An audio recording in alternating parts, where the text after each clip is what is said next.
Namaskar, and all other members also, and our main guest, who is a really extraordinary and resourceful guest. So मैं अभी कुछ शब्द इनके बारे में कहना चाहती हूँ, समीर जवेरी जी के बारे में, जो इतना संघर्ष कर रहे हैं सभी कम्यूटर्स, रेलवे कम्यूटर्स के लिए। 1989 में इनका एक्सीडेंट हुआ था एंड इन्होंने अपना दोनों लेग्स जो है वो खोए थे, और 1989 के बाद इन्होंने बहुत सारा संघर्ष करते करते हमारे रेलवे के लिए 937 एम्बुलेंसेस, जो 108 नंबर का है, वो महाराष्ट्र में सारे रेलवे स्टेशंस के ऊपर भी इन्होंने मौजूद करवाया। उसके बाद में इन्होंने जो है मेडिकल रूम्स हमारे सारे मुंबई के सबअर्बन ट्रेन्स में किया है, और अभी इनकी कोशिश है कि ये पूरे भारत में इसको मेडिकल रूम्स को, इमरजेंसी मेडिकल रूम्स को चालू करना चाहते हैं। उसके बाद में इन्होंने इमरजेंसी मेडिकल ट्रीटमेंट जो होना चाहिए पैसेंजर्स, कम्यूटर्स के एक्सीडेंट के बाद, तो उसके लिए भी उन्होंने नियरेस्ट प्राइवेट हॉस्पिटल्स जो है वहां पे इनको भर्ती कराना, और उसके बाद में भर्ती होने के बाद जो इनका बिल्स जो आएगा वो रेलवे इसका भुगतान करेगी। ऐसा इन्होंने लड़के ये सारा चीज लेकर आए हैं कम्यूटर्स के लिए। उसके बाद में इन्होंने गवर्नमेंट के जो डॉक्टर्स है, इनके ऊपर भी इनका नेग्लिजेंस जो है टुवर्ड्स द हमारे जो विक्टिम्स है, इनके लिए इनके ऊपर गवर्नमेंट डॉक्टर्स के ऊपर भी इन्होंने एफआईआर फाइल किया हुआ है। उसके बाद में इन्होंने घर बैठकर 2006 से जो एंडलेस आरटीआई क्वेरीज भी इन्होंने डाले हैं, करीबन 300 से ज्यादा, और उसमें 2 सीबीआई इंक्वायरीज भी इन्होंने बिठाया है, और उसके बाद में 50 आरपीएफ ऑफिसर्स जो है उनके ऊपर डिसिप्लिनरी एक्शंस लिया गया है। उसके बाद में रेलवे के जो अधिकारी है उनके ऊपर करप्शन चार्जेस भी लगवाया है, और शायद अब ऐसा लग रहा होगा इन अधिकारियों को कि समीर जवेरी जी जो है वो एक मजबूत कांटा बनकर अभी इनके बीच में इनको बहुत बड़ा तकलीफ हो रहा है इनके ऊपर। जैसे हमने अभी तक वेबिनार देखा है और उसमें भी कहा गया था कि जब हम अच्छा काम करने जाते हैं तो हमारे ऊपर क्या बोलते हैं, हमला होने का चांसेस होता है, हमारे ऊपर ग्रज रखते हैं। तो यही अधिकारियों ने ऐसा ही किया है, लेकिन इन्होंने पीछे नहीं हटते हुए इनका जो अभियान चालू है इनके खिलाफ, वो अभी तक इन्होंने चालू ही रखा है। उसके बाद में 2006 में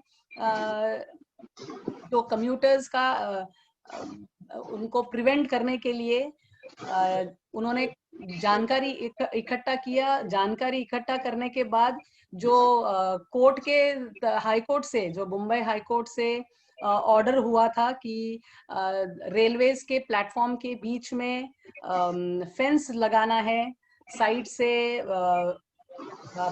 फेंस कंस्ट्रक्ट करना है उसके, लेकिन ये कुछ भी हुआ नहीं है, और इवन मेडिकल जो मिलना चाहिए विक्टिम्स को वो भी मिला नहीं है। तो ये सारा इन्होंने इतना अच्छी तरह से पूरा इकट्ठा करके, ये सारा इंफॉर्मेशन इकट्ठा करके उन्होंने कंटेम्प्ट पिटीशन रेलवे के खिलाफ फाइल किया। और अब मुझे लगता है कि मैं इतना सब बताऊंगी तो शायद समीर जवेरी जी ही, ये जो इतना एक्स्ट्रा ऑर्डिनरी रिसोर्सफुल हमारे आज गेस्ट है, वही सभी लोगों को इसके बारे में जानकारी दे देंगे। तो समीर जवेरी जी, थैंक यू वेरी मच आप यहाँ आने के लिए, आपकी कीमती टाइम देने के लिए। तो आप आगे इसको जारी रख सकते हैं। कविता जी शुक्रिया, आपने एकदम शॉर्ट में और परफेक्ट इंट्रोडक्शन किया और किया। आज जो हम बात कर रहे हैं कि जो पैसेंजर है जो ट्रेन से ट्रैवल करते हैं, तो नॉर्मली पैसेंजर्स को यही पता है कि उन्होंने टिकट लिया है, उनको एक स्टेशन से दूसरे स्टेशन ट्रैवल करना है बस। ज्यादातर पैसेंजर्स को उनके क्या अधिकार है, उसको कैसे फॉलो करना है, पता ही नहीं होता। तो आज उसके बारे में बात करेंगे, क्या अधिकार है, कैसे आप उसको एक्सरसाइज कर सकते हो। और पहला आसान है कि कानून में लिखा है या ये चीज है, मगर होती नहीं है। तो वो भी कुछ एग्जाम्पल बताऊंगा जो ट्राई किया और सक्सेस हुए। तो जैसे आप ट्रेन में ट्रैवल करते हो, तो जैसे आप टिकट लिया, रेलवे स्टेशन में आप लोकल ट्रेन हो चाहे बाहर का लॉन्ग डिस्टेंस ट्रेन हो, चाहे आप जनरल कंपार्टमेंट में हो, सेकंड क्लास में हो, चाहे एयर कंडीशन में हो, आपको सेफ्टी मिलेगी, सिक्योरिटी मिलेगी। हेल्थ का कोई इश्यू हुआ तो रेलवे मिनिस्ट्री अथॉरिटी आपको तुरंत रिस्पॉन्स करेगी। आपको ड्रिंकिंग वाटर रेलवे से फ्री मिलेगा, अच्छी क्वालिटी का। आपको जो स्टेशन पे है एक बेसिक टॉयलेट फैसिलिटीज मिलेगी, जैसे डिसेबल के लिए डिसेबल फ्रेंडली टॉयलेट होते हैं, मेल्स के अलग होते हैं, फीमेल के अलग होते हैं। और जो रेलवे स्टेशन पे आप रेलवे पुलिस देखते हो, उसमें दो कैटेगरी है रेलवे में। एक है रेलवे प्रोटेक्शन फोर्स, जिसमें लिखा रहता है RPF, वो रेलवे मिनिस्ट्री के ही फोर्स है। तो रेलवे एक्ट में छोटे मोटे पावर है, पैसेंजर की सेफ्टी करना, सिक्योरिटी करना, कोई विदाउट टिकट है तो उसको पकड़ना, कोई स्मोकिंग कर रहा है तो उनको 500 रुपीज तक वो पेनल्टी मार सकते हैं, वैसे पावर है। दूसरी है स्टेट पुलिस, जिनको बोलते हैं गवर्नमेंट रेलवे पुलिस, वो एक्चुअली पुलिस है। उनका काम है कुछ क्राइम हुआ, जैसे मोबाइल चोरी हुआ, पैसेंजर को तकलीफ हुई, कुछ मारामारी हुआ, तो उसका केस FIR रजिस्टर करना और ऐसी कोई घटना होने से रोकना, वो गवर्नमेंट रेलवे पुलिस का काम है। और गवर्नमेंट रेलवे पुलिस को आधा सैलरी जो है स्टेट गवर्नमेंट देती है, जैसे महाराष्ट्र है तो महाराष्ट्र गवर्नमेंट, गुजरात है तो गुजरात गवर्नमेंट, और आधी सैलरी रेलवे मिनिस्ट्री देती है। अभी आपको पता होगा स्टेशन पे देखिए, बेसिक आप देखेंगे तो एक स्टेशन मास्टर या स्टेशन मैनेजर करके एक ऑफिस रहता है। उनका काम है कि वो स्टेशन के इंचार्ज है, ट्रेन का फंक्शन बराबर हो रहा है, पैसेंजर को बराबर सुविधा मिल रही है, वो देखना है। उनके पास एक कंप्लेंट बुक रहती है, उसके ऊपर हिंदी में लिखा रहता है शिकायत पुस्तक।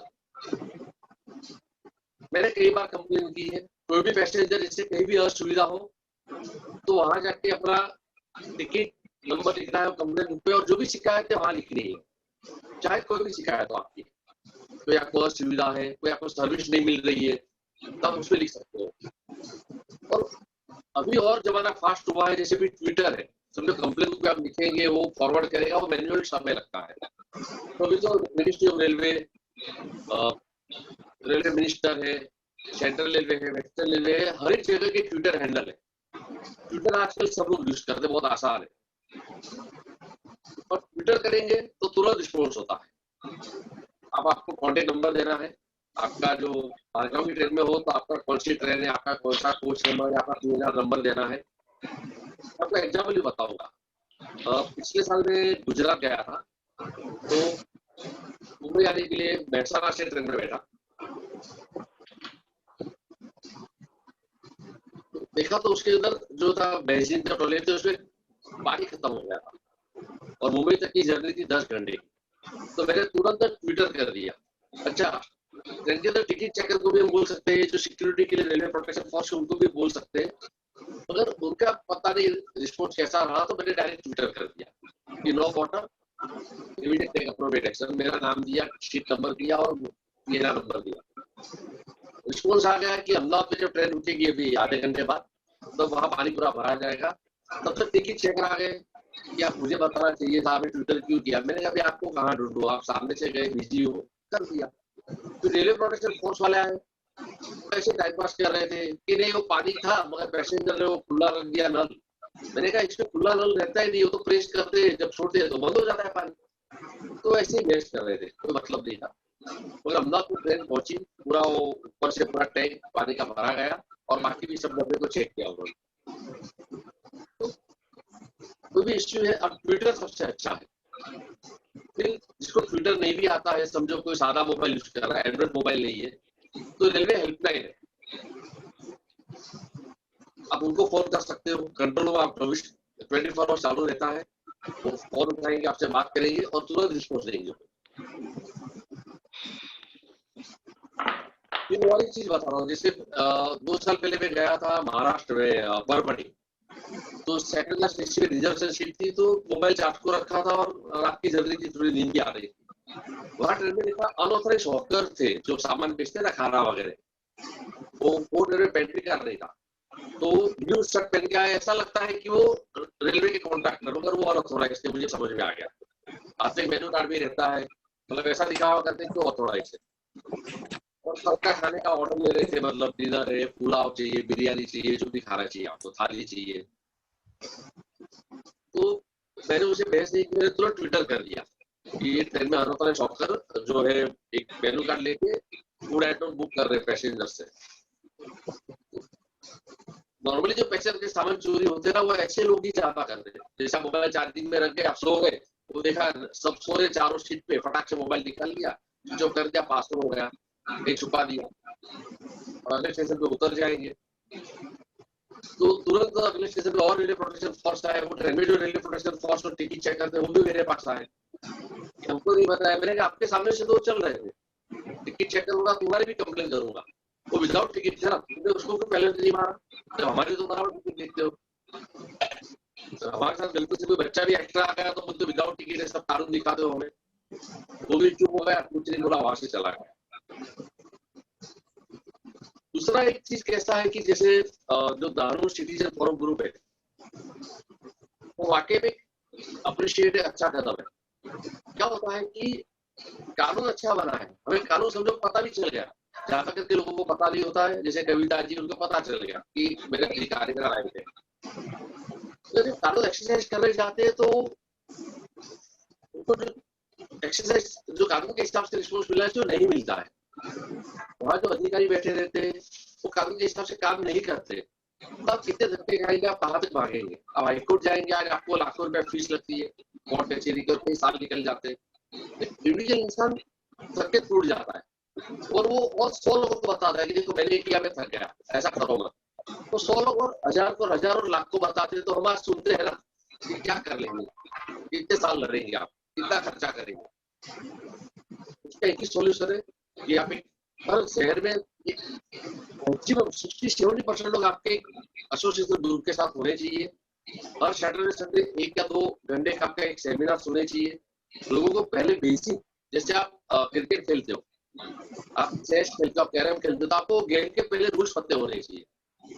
तो वैसे बेसिक आपको आपके लीगल क्या हक है उसकी जानकारी होनी चाहिए, सबको अवेयर कराना है। फिर किसी को इंजस्टिस हुआ और अकेले से कोई एक्शन नहीं होता है, तो हमारा जो ग्रुप है, एक लीगल टीम प्रॉपर रहेगी, वो एकदम रिजनेबल नॉमिनल चार्ज में आपको मदद करेगी। जरूरत पड़ेगा तो ग्रुप की तरफ से भी ट्विटर वगैरह कहीं जाना जरूरत नहीं, मोर्चे निकाली जरूरत नहीं है। आप एक ट्विटर दिया, उसको रिट्वीट करो, फॉलो करो, कमेंट लिखो, तो ऑटोमेटिक प्रेशर क्रिएट होता है, पॉजिटिव प्रेशर, और रिजल्ट आता है। अगर ट्विटर में देखो, जैसे अरुण सक्सेना जी है, हमारे एक्टिविस्ट है, हमारे अभी साथ है, तो 20 साल से एक्टिव है। वो रेलवे का कोई भी उन्होंने 6 कॉन्ट्रैक्टर का कॉन्ट्रैक्ट कैंसिल करवाया क्योंकि ट्रेन में ओवर चार्ज कर रहे थे। उनका ट्विटर होता है, तुरंत एक्शन होता है, क्योंकि उनके फॉलोअर्स है, उनकी ट्वीट पे रीट्वीट होती है, कमेंट होती है।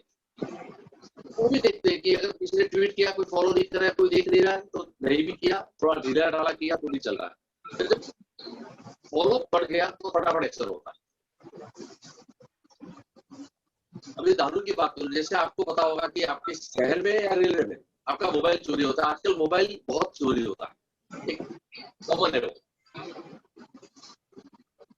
तो मैंने देखा रेलवे में क्या होता था मुंबई सबअर्बन में कि 100 चोरी के केस में 90 केस में जो कंप्लेनेंट बोलता है मेरा चोरी हुआ, उनको एक सर्टिफिकेट बना के देते थे जिसमें लिखा था मराठी वाले हरवला, मतलब फिनिशिंग हुआ। तो मेरी गलती से कहीं मैंने गुम कर दिया, तो मैं आप पुलिस को रिपोर्ट कर रहा हूँ। उसके 2 फायदे, या तो कोई पुलिस को ला के दिया मोबाइल, तो पुलिस मुझे हैंड ओवर करेगी कॉन्टेक्ट करके, तो मेरा नाम, एड्रेस और वो सिम का दूसरा लोग का सिम नंबर, तो नंबर लिखा है। और वो मोबाइल किसी ने मिसयूज किया, तो जो टाइम मैंने लिखा है उसके बाद अगर उन्होंने मिसयूज किया मोबाइल को, तो मेरे ऊपर आरोप नहीं आएगा। अगर पुलिस को क्या करना चाहिए था, सीआरपीसी क्रिमिनल प्रोसीजर कोड की सेक्शन है 154, उसको बोलते हैं कॉग्निजेबल ऑफेंस, चोरी हुआ, थेफ्ट हुआ। आईपीसी 379 में उसको एक एफआईआर करनी है, जिसे 5-6 पेज की होती है। उसमें सिंपल है 5 चीज, आपका नाम, आपका एड्रेस, आपका मोबाइल, मॉडल पता है तो मॉडल नंबर लिख लो, और 25 मिनट वो एफआईआर करने को जाने की जरूरत नहीं है आपको, नहीं भी है तो भी चलेगा। और कहाँ पे आप जा रहे थे और आपको कभी पता चला आपका मोबाइल गया है, मतलब किसी ने चुरा लिया है, अननोन पर्सन, फिर आपकी साइन करेंगे और आपको एफआईआर कॉपी मिल जाएगी। तो रेलवे कई पैसेंजर्स मिले, उनसे मैंने कंप्लेन कराई कि मेरा मोबाइल चोरी हुआ था, पुलिस ने गलत लिखा और साइन भी नहीं लिया, क्योंकि पब्लिक को पता नहीं चोरी क्या और हरौला क्या, वो तो वही कागज को एफआईआर समझते हैं। फिर कई बार होता कि उन्होंने साइन किया ना हरौला, वो चोरी कहा उन्होंने बताया, तो कहते चलो सोशल ऑडिट करते, आपने जितने लोगों का ऐसे सर्टिफिकेट है ना सबको पूछते क्या हुआ था। उसके बारे में फिर मुझे पता है, मैंने कानून पढ़ा है, आईपीसी की सेक्शन है 217, इंडियन पिनल कोड 217। पुलिस का काम है कि जैसी कंप्लेन है वैसी लिख के लेनी है, वो ऐसा नहीं करेगा उसको 2 साल तक जेल होती है ड्यूटी ऑफिसर को। दूसरा आईपीसी सेक्शन है 218, हमने बोला चोरी हुआ है, उससे चोरी नहीं हमसे गिर गया और लिखा करके इन्वेस्टिगेशन होगा नहीं, एफआईआर हुआ नहीं, तो जो चोर है उसको तो प्रोटेक्शन हो गया, तो एफआईआर होगा, इन्वेस्टिगेशन होगा, उसका किसी ने बेचा और रीसेल में किसी ने खरीदा और एक्टिव हुआ तो वापस वो चैनल पकड़ी जाने की चांस है, वो सब बंद हो गई। तो उसको 3 साल की सजा है पुलिस को कि आपने आरोपी को बचाया, ऐसा उससे जो वजह से बताया उसे झूठ लिख के। तो समझ में आई ये बात, मैंने कहा सर ये गलत है, इससे तो चोरों को और मजा आएगी और बड़े मजे आएंगे। तो पहले मुंबई सबर्बन रेलवे में मुझे याद है 2016-17 की बात कर रहा हूँ, हर साल 3 से 4 हजार मोबाइल चोरी की एफआईआर होती थी। मेरी बात 110 रेलवे स्टेशन है, अभी दारू भी मुंबई सबर्बन के अंदर ही आता है, और 30 से 35 हजार सिर्फ हरौला के सर्टिफिकेट इश्यू होते थे, गेम उल्टी हो गई। फिर 30 से 35 हजार मोबाइल चोरी में वो एफआईआर हो रही है कि कमिश्नर आदेश निकाला कि जो पैसेंजर कहेगा वो लिखो, और असिस्टेंट कमिश्नर पुलिस को कहा कि अगर कोई हरौला सर्टिफिकेट इश्यू हुआ तो आप उसको कॉन्टेक्ट करके कंफर्म करेंगे कि सच क्या था। फिर भी पुरानी आदत थी कि 2-3 केस मुझे पता चला कि ये सर्कुलर के बाद भी ये एक पैसेंजर था बड़ा स्टेशन के आगे, उसको बाहर रास्ते पे जो पटरी पे वो बोलते काशी मार गए, वो डंडा मारती है जो दरवाजे पे खड़े ना, उनका मोबाइल गिर जाता है, वो बात कर रहा था जोर से डंडा मारा, उसका मोबाइल गिर गया, ऑर्डर में केस किया, उसका हरौला सर्टिफिकेट पकड़ा दिया मिसिंग। ऐसा एक बात मैंने कमिश्नर साहब को दोनों को लेके गया, पब्लिक को कि देखो सर चोरी हुआ था, फिर भी हरौला सर्टिफिकेट दिया, उन्होंने एक्शन लिया, सबसे और स्ट्रिक्ट हो गया। तो आज अब बेसिक कानून पता होना चाहिए, उसको फॉलो करना है, उसको कंप्लेन करना है। दूसरा एक बात बताऊंगा, अभी दारू जो है मेरे ख्याल से 2014 से जो है, पहले मुंबई लोकल ट्रेन है ना वेस्टर्न लाइन में विरार तक की, तो विरार का मुझे पता चला वहां जो भी मेन मुद्दा क्या, Mumbai local train over crowding, 2000 passenger की कैपेसिटी है टोटल बैठने की और स्टैंडिंग की, पीक आवर में 5 से 5,500 पैसेंजर ट्रैवल करते हैं, तो हर साल 2,500 पैसेंजर चालू ट्रेन से गिर जाते हैं, तो एक के बाद एक ट्रेन फुल है और उसमें 800 से 1000 लोगों की मौत होती है, क्योंकि चालू ट्रेन से गिरे तो बचने का चांस कम है। तो मैंने कहा रेलवे मिनिस्ट्री टिकट बेचती है तो उनका काम है कि हमें सेफ ट्रैवल देवे, ठीक है, आपको बैठने को नहीं मिलेगा चलेगा, थोड़ी भीड़ भाड़ में जाएंगे, मगर ऐसा कि नहीं कि दरवाजे पे लटक के जाना पड़े। और कोई गिर भी गया तो उसकी ट्रीटमेंट जो है विरार में कोई गवर्नमेंट हॉस्पिटल नहीं है, वहाँ प्राइमरी हेल्थ सेंटर बोलते हैं, सारा फैमिली डॉक्टर का डिस्पेंसरी है, वहाँ कोई सुविधा नहीं। पहले पुलिस वहाँ लेके गए तो कहते भगवती हॉस्पिटल बोरवली लेके जाओ, वहाँ जाते जाते आज हमारे शरीर में 5.5-6 लीटर ब्लड है, और रेलवे एक्सीडेंट तो हाथ करता है, पैर करता है, खून बहता है पानी की तरह, तो रेलवे पुलिस वही रोककर रेलवे विरार से बोरीवली से हॉस्पिटल 1 घंटा लगता है जाते जाते, पैसेंजर की मौत हो जाती है, ज्यादा 90%। खून निकल गया, ऑक्सीजन खत्म, हार्ट अटैक आ गया, ब्रेन खत्म हो गया। तो मैंने कहा कि अगर जहाँ से 5 किलोमीटर गवर्नमेंट अस्पताल नहीं है, वहाँ रेलवे अथॉरिटी को अपने खर्चे से नियरेस्ट प्राइवेट हॉस्पिटल में ट्रीटमेंट करानी है और जान बचानी है। आपने टिकट बेचा, आप नहीं कह सकते हो कि मेरा 10 रुपए का टिकट है 50,000 खर्चा क्यों करूं, आपको करना है, उसकी जिम्मेदारी है, और संविधान में लिखा है कि गवर्नमेंट की ड्यूटी है हर एक सिटीजन का हेल्थ और सेफ्टी का ध्यान रखना। तो हाईकोर्ट से पाठ पुरावा किया, हाईकोर्ट से नोटिस इश्यू हुआ रेलवे ऑफिसर्स को, उन्होंने 2012 में विरार से लेकर विरार तक के हर एक स्टेशन के नजदीक प्राइवेट हॉस्पिटल से टाई अप किया, और स्टेशन मास्टर हर एक इंजर्ड को वहां से जो 108 एम्बुलेंस है वो भी बॉम्बे हाईकोर्ट का ऑर्डर हुआ था 2009 में, 15 जनवरी 2009, आज से 11 साल पहले। तो महाराष्ट्र को एम्बुलेंस सर्विस प्रोवाइड करनी, उससे फिर कमेटी बनी, कमेटी में मुझे बुलाया, रिव्यू किया, तो महाराष्ट्र का पॉपुलेशन है करीबन 11 करोड़ लोग। तो उन्होंने कहा कि चलो 1 लाख पब्लिक में एक एम्बुलेंस वो एरिया में रहेगी, जीपीएस से कनेक्टेड रहेगी, और वो हिसाब से अलग अलग एरिया में उन्होंने पार किया। 237 एम्बुलेंस आई। तो रेलवे स्टेशन से भी यहाँ सड़क से विदा तक रेलवे स्टेशन में एम्बुलेंस है, वो एम्बुलेंस से प्राइवेट हॉस्पिटल में शिफ्ट करते हैं और रेलवे अथॉरिटीज का पूरा हिंदीत आहे, ऐकणार आहेत का? हिंदीत आहे फिर रेल्वे से दारू तक लोकल ट्रेन एक्सटेंड हुई। रेल्वेने प्रवास करतात ना आपण, त्याच्यात आपल्याला काय काय अडचणी आहेत किंवा काय काय तुमच्या माईक ऑफ करून बोला, म्यूट करा आणि मग बोला, म्हणजे इकडे डिस्टर्ब होणार.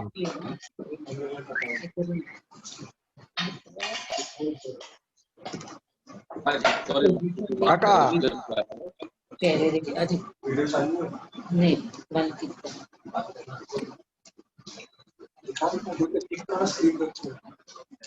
स्पीकर को छोड़ के सब लोग माइक ऑफ कर दो, म्यूट कर दो माइक. तो तभी से जो हर एक स्टेशन से नियरेस्ट प्राइवेट हॉस्पिटल का रेलवे ने टाई अप किया, और फिर 2014 में जो है बिहार से दारू तक की लोकल ट्रेन एक्सटेंड हुई. मैंने टिकट खरीदा चर्चगेट से दारू तक का, गया नहीं, टिकट ले लिया, और फिर जनरल मैनेजर मिस्टर ले को एक लेटर लिखा कि आप प्राइवेट हॉस्पिटल का दारू से आप इंजर्ड को कहाँ भेजते हो, भगवती हॉस्पिटल बोरीवली, जो करीबन 75 किलोमीटर से ज्यादा है. मतलब बिहार से उस तरफ के पेशेंट को आप बोरीवली भेजते हो, जबकि बिहार तक सबको प्राइवेट में भेजते हो. तब टाइम अप करें. फिर 1 महीने बाद आरटीआई करके पूछा क्या हुआ, उन्होंने कहा हमने रेलवे बोर्ड को दिल्ली भेजा है अप्रूवल के लिए. फिर 15 दिन बाद रेलवे बोर्ड को आरटीआई किया कि ये बॉम्बे से आपको कब मिला लेटर, और आपने क्या जवाब दिया. उन्होंने कहा हमको कोई लेटर मिला ही नहीं है. वापस जनरल मैनेजर को लेटर लिखा कि देखो डॉक्यूमेंट आप कह रहे हो दिल्ली भेजा, दिल्ली कहती है हमको मिला नहीं है महीने बाद, तो कहीं तो आपका लेटर मिसप्लेस हुआ है, आप फिर से भेजो. पीछा किया, 4 महीना लगा, उन्होंने दारू तक का टाई अप कर दिया. तो आप वही रहते हो, विरार में लोग रहते हैं, सभी को पता प्रॉब्लम क्या है. क्या तो लोगों को पता नहीं क्या करना है, कैसे करना है, या तो कहते हैं कि हम क्यों करें और कोई करेगा, तो वो नहीं चलेगा. आपका हक है, आप एक इंडिविजुअल एक ग्रुप बनाओ, ग्रुप बना के एजेंडा डिस्कस करो कि ये मुद्दे पे हमें काम करना है. शुरू करेंगे, कुछ टाइम लगेगा, रिजल्ट 100% आएगा. मैंने तो इंडिविजुअल किया, मेरे पास कोई ग्रुप नहीं था. और एक बात बताता हूँ, फिर मैंने कहा कि रेलवे स्टेशन में जो खाने पीने के कैंटीन वगैरह स्टॉल है, क्यों ना इमरजेंसी मेडिकल रूम हो और उसके साथ एक मेडिकल स्टोर भी हो, जिससे रेलवे को उसकी रेवेन्यू मिले, खर्चा ना हो. क्योंकि जो कॉन्ट्रैक्ट लेगा जो डॉक्टर या जो अस्पताल, वो सिर्फ इमरजेंसी फ्री करनी है और फिर हॉस्पिटल भेजना है उसको फर्दर ट्रीटमेंट के लिए, और अगर ज्यादा जरूरत नहीं है तो वहीं से स्टेबल करके उनको घर भेजना है. और बाकी पूरे दिन प्राइवेट प्रैक्टिस करते, मैं गया, सर्दी हो रही है, जुकाम हुआ है, तो कंसल्टिंग चार्ज लेके वो देख सकते हैं, क्यों इमरजेंसी नहीं है. मेडिकल स्टोर है, वहां से दवाई पूरे दिन बिकेगी, क्यों पैसेंजर है वहां पर. तो बोरीवली का जो मेडिकल रूम है, रेलवे को 1 साल का मतलब हर महीने का 3 लाख रुपए रेंट मिलता है, साल का 36 लाख इनकम हो गई, और इमरजेंसी ट्रीटमेंट के लोगों की जान बचने का चांसेस बच गया. फिर मैंने बात पुरावा किया कि पूरे इंडिया में क्यों ना हो. न्यूज़पेपर में पढ़ा था पिछले साल मैंने कि विजयवाड़ा है, आंध्र प्रदेश में रेलवे स्टेशन है बड़ा, भाई पैसेंजर तो हार्ट अटैक आया, कोई मेडिकल सुविधा नहीं हो, तड़प के मर गए. उनकी वाइफ ने जो है कंज्यूमर कोर्ट में पिटीशन की कि मेरे पति को अगर सही टाइम पे ट्रीटमेंट मिलती थी तो उसकी जान बची जा सकती थी. कोई ट्रीटमेंट नहीं मिली मेडिकल, कोई अटेंडेंस नहीं था, तो तड़प के मर गए. तो कंज्यूमर कोर्ट ने कहा उनका पति था कमाने वाला, तो रेलवे अथॉरिटी को कहा उनको 10 लाख रुपया कॉम्पेंसेशन के तौर पर दे दो. रेलवे मिनिस्ट्री सोचता है इनको दिया तो आगे चल के सबको देना पड़ेगा. अपील में गए, बात सुप्रीम कोर्ट में गई. सुप्रीम कोर्ट का मैंने न्यूज़पेपर में रिपोर्ट पढ़ा. सुप्रीम कोर्ट के जज साहब ने कहा कि रेलवे में अगर आप हर दिन 2.5 करोड़ लोगों को ट्रांसपोर्ट करते हो, जिसके एक से दूसरे कोने तक, कई ट्रेनें वो 2-2 दिन लगता है, जैसे यहाँ से आप बिहार जाओ, उत्तर प्रदेश जाओ, कलकत्ता जाओ, तो 2 दिन में अगर कोई पेशेंट को तबीयत खराब हुई, कुछ डाउन हुआ, कोई मेडिकल इमरजेंसी हुई, तो आपके पास क्या फैसिलिटी है, आप उनको क्या करते हो, वो बताओ. तो मैंने सुप्रीम कोर्ट के जज साहब को लेटर लिखा कि बॉम्बे हाईकोर्ट का ऑर्डर है रेलवे स्टेशन में मेडिकल रूम बनाना, और उसे रेलवे मिनिस्ट्री को इनकम हो रही है, कोई खर्चा नहीं हो रहा. और तुलना में ही ऐसा एक घटना हुई थी, पैसेंजर को हार्ट अटैक आया था, तुरंत मेडिकल रूम के डॉक्टर ने उनको दवाई दी और स्टेबल हो गए और उनको आगे ट्रीटमेंट के लिए हॉस्पिटल में ट्रांसफर भी किया, उनकी जान बच गई। तो विजयवाड़ा मेडिकल रूम में पैसेंजर मर गया, रेलवे को 10 लाख देने भी पड़े। यहाँ मेडिकल रूम में जान भी बच गई, रेलवे को पैसे भी नहीं देने पड़े। फिर रेलवे मिनिस्टर को आरटीआई करके पूछा तो कहा अभी पूरे इंडिया में हम करेंगे। शायद गुजरात में सूरत में उन्होंने एस्टैब्लिश किया है और अहमदाबाद में किया है। तो फॉलो करते करते आप करा सकते हो, डेडिकेटेड आपको करना है। दूसरा है हॉस्पिटल, जैसे बोरीवली में भगवती हॉस्पिटल है, उसमें क्या हुआ था, एक पैसेंजर स्टेशन पे गिर गया, उसका रेल के नीचे आके, मतलब एक कारपेंटर था, मिस्त्री काम करने वाला, उसकी सरनेम थी यादव, तो उसका एक हाथ पूरा कट गया। तो भगवती हॉस्पिटल लेके गया रेलवे पुलिस। भगवती हॉस्पिटल उसको बैंडेज वगैरह दिए, कुछ इंजेक्शंस दिए और कहा इसको सायन हॉस्पिटल लेके जाओ। और तभी 108 एम्बुलेंस की बात है 2012 की, 10 एम्बुलेंस आई 2014 में। और उनके जो रिलेटिव्स वहीं थे, बोरीवली में आ गए थे और वो प्राइवेट ऐसे ट्रांसपोर्ट व्हीकल था, उसे कुछ था नहीं, लेके गए सायन हॉस्पिटल। मुझे पता चला सायन हॉस्पिटल पहुंचा, मेरे घर से सायन हॉस्पिटल 12-15 किलोमीटर है। तो मैंने देखा हालत, मैंने उसकी कंप्लेंट की भगवती हॉस्पिटल के डॉक्टर की, बॉम्बे म्युनिसिपल हॉस्पिटल का, तो पुलिस को एफआईआर करो। बीएमसी ने इंक्वायरी करके डॉक्टर को 5,000 रुपया पेनल्टी मारा कि आपकी नेग्लिजेंस थी, पहली बार आपने एम्बुलेंस प्रोवाइड करना था, आपको सायन हॉस्पिटल जिसका कटा हुआ हाथ ऐसे ही साइड में रख के भेज दिया तो ज्वाइंट हो ही नहीं सकता है, अभी पॉसिबिलिटी खत्म हो गई। उसको मोहरा पे प्रिजर्व करके भेजना था कि शायद ज्वाइंट हो सकता है। तीसरा, उसको वहां ट्रांसफर करने की जरूरत ही नहीं थी, उसकी ट्रीटमेंट यही भगवती में हो सकती थी। और एमए पुलिस स्टेशन है बोरीवली में, उन्होंने एफआईआर किया, वो जिसका पैसेंजर जिसका हाथ कटा उसको एक फरियादी बनाया, क्योंकि मेरे लिए बोरीवली मेरे घर से करीबन 55 किलोमीटर दूर है, तो आना जाना ट्रायल पॉसिबल नहीं होगा। तो विक्टिम में फरियादी बनाया और एफआईआर की अभी भी ट्रायल चल रहा।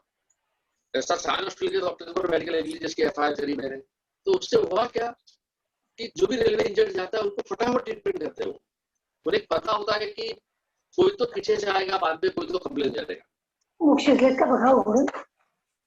और उसका मैं आपको एग्जाम्पल बताना चाहता हूँ, जो मैंने सक्सेस किया, रेलवे प्रोटेक्शन फोर्स है, उनका काम है रेलवे का प्रॉपर्टी, पैसेंजर की प्रॉपर्टी और पैसेंजर की सेफ्टी और सिक्योरिटी करना। वो उनके आरपीएफ एक्ट सेक्शन 11 में लिखा हुआ है और करते भी है।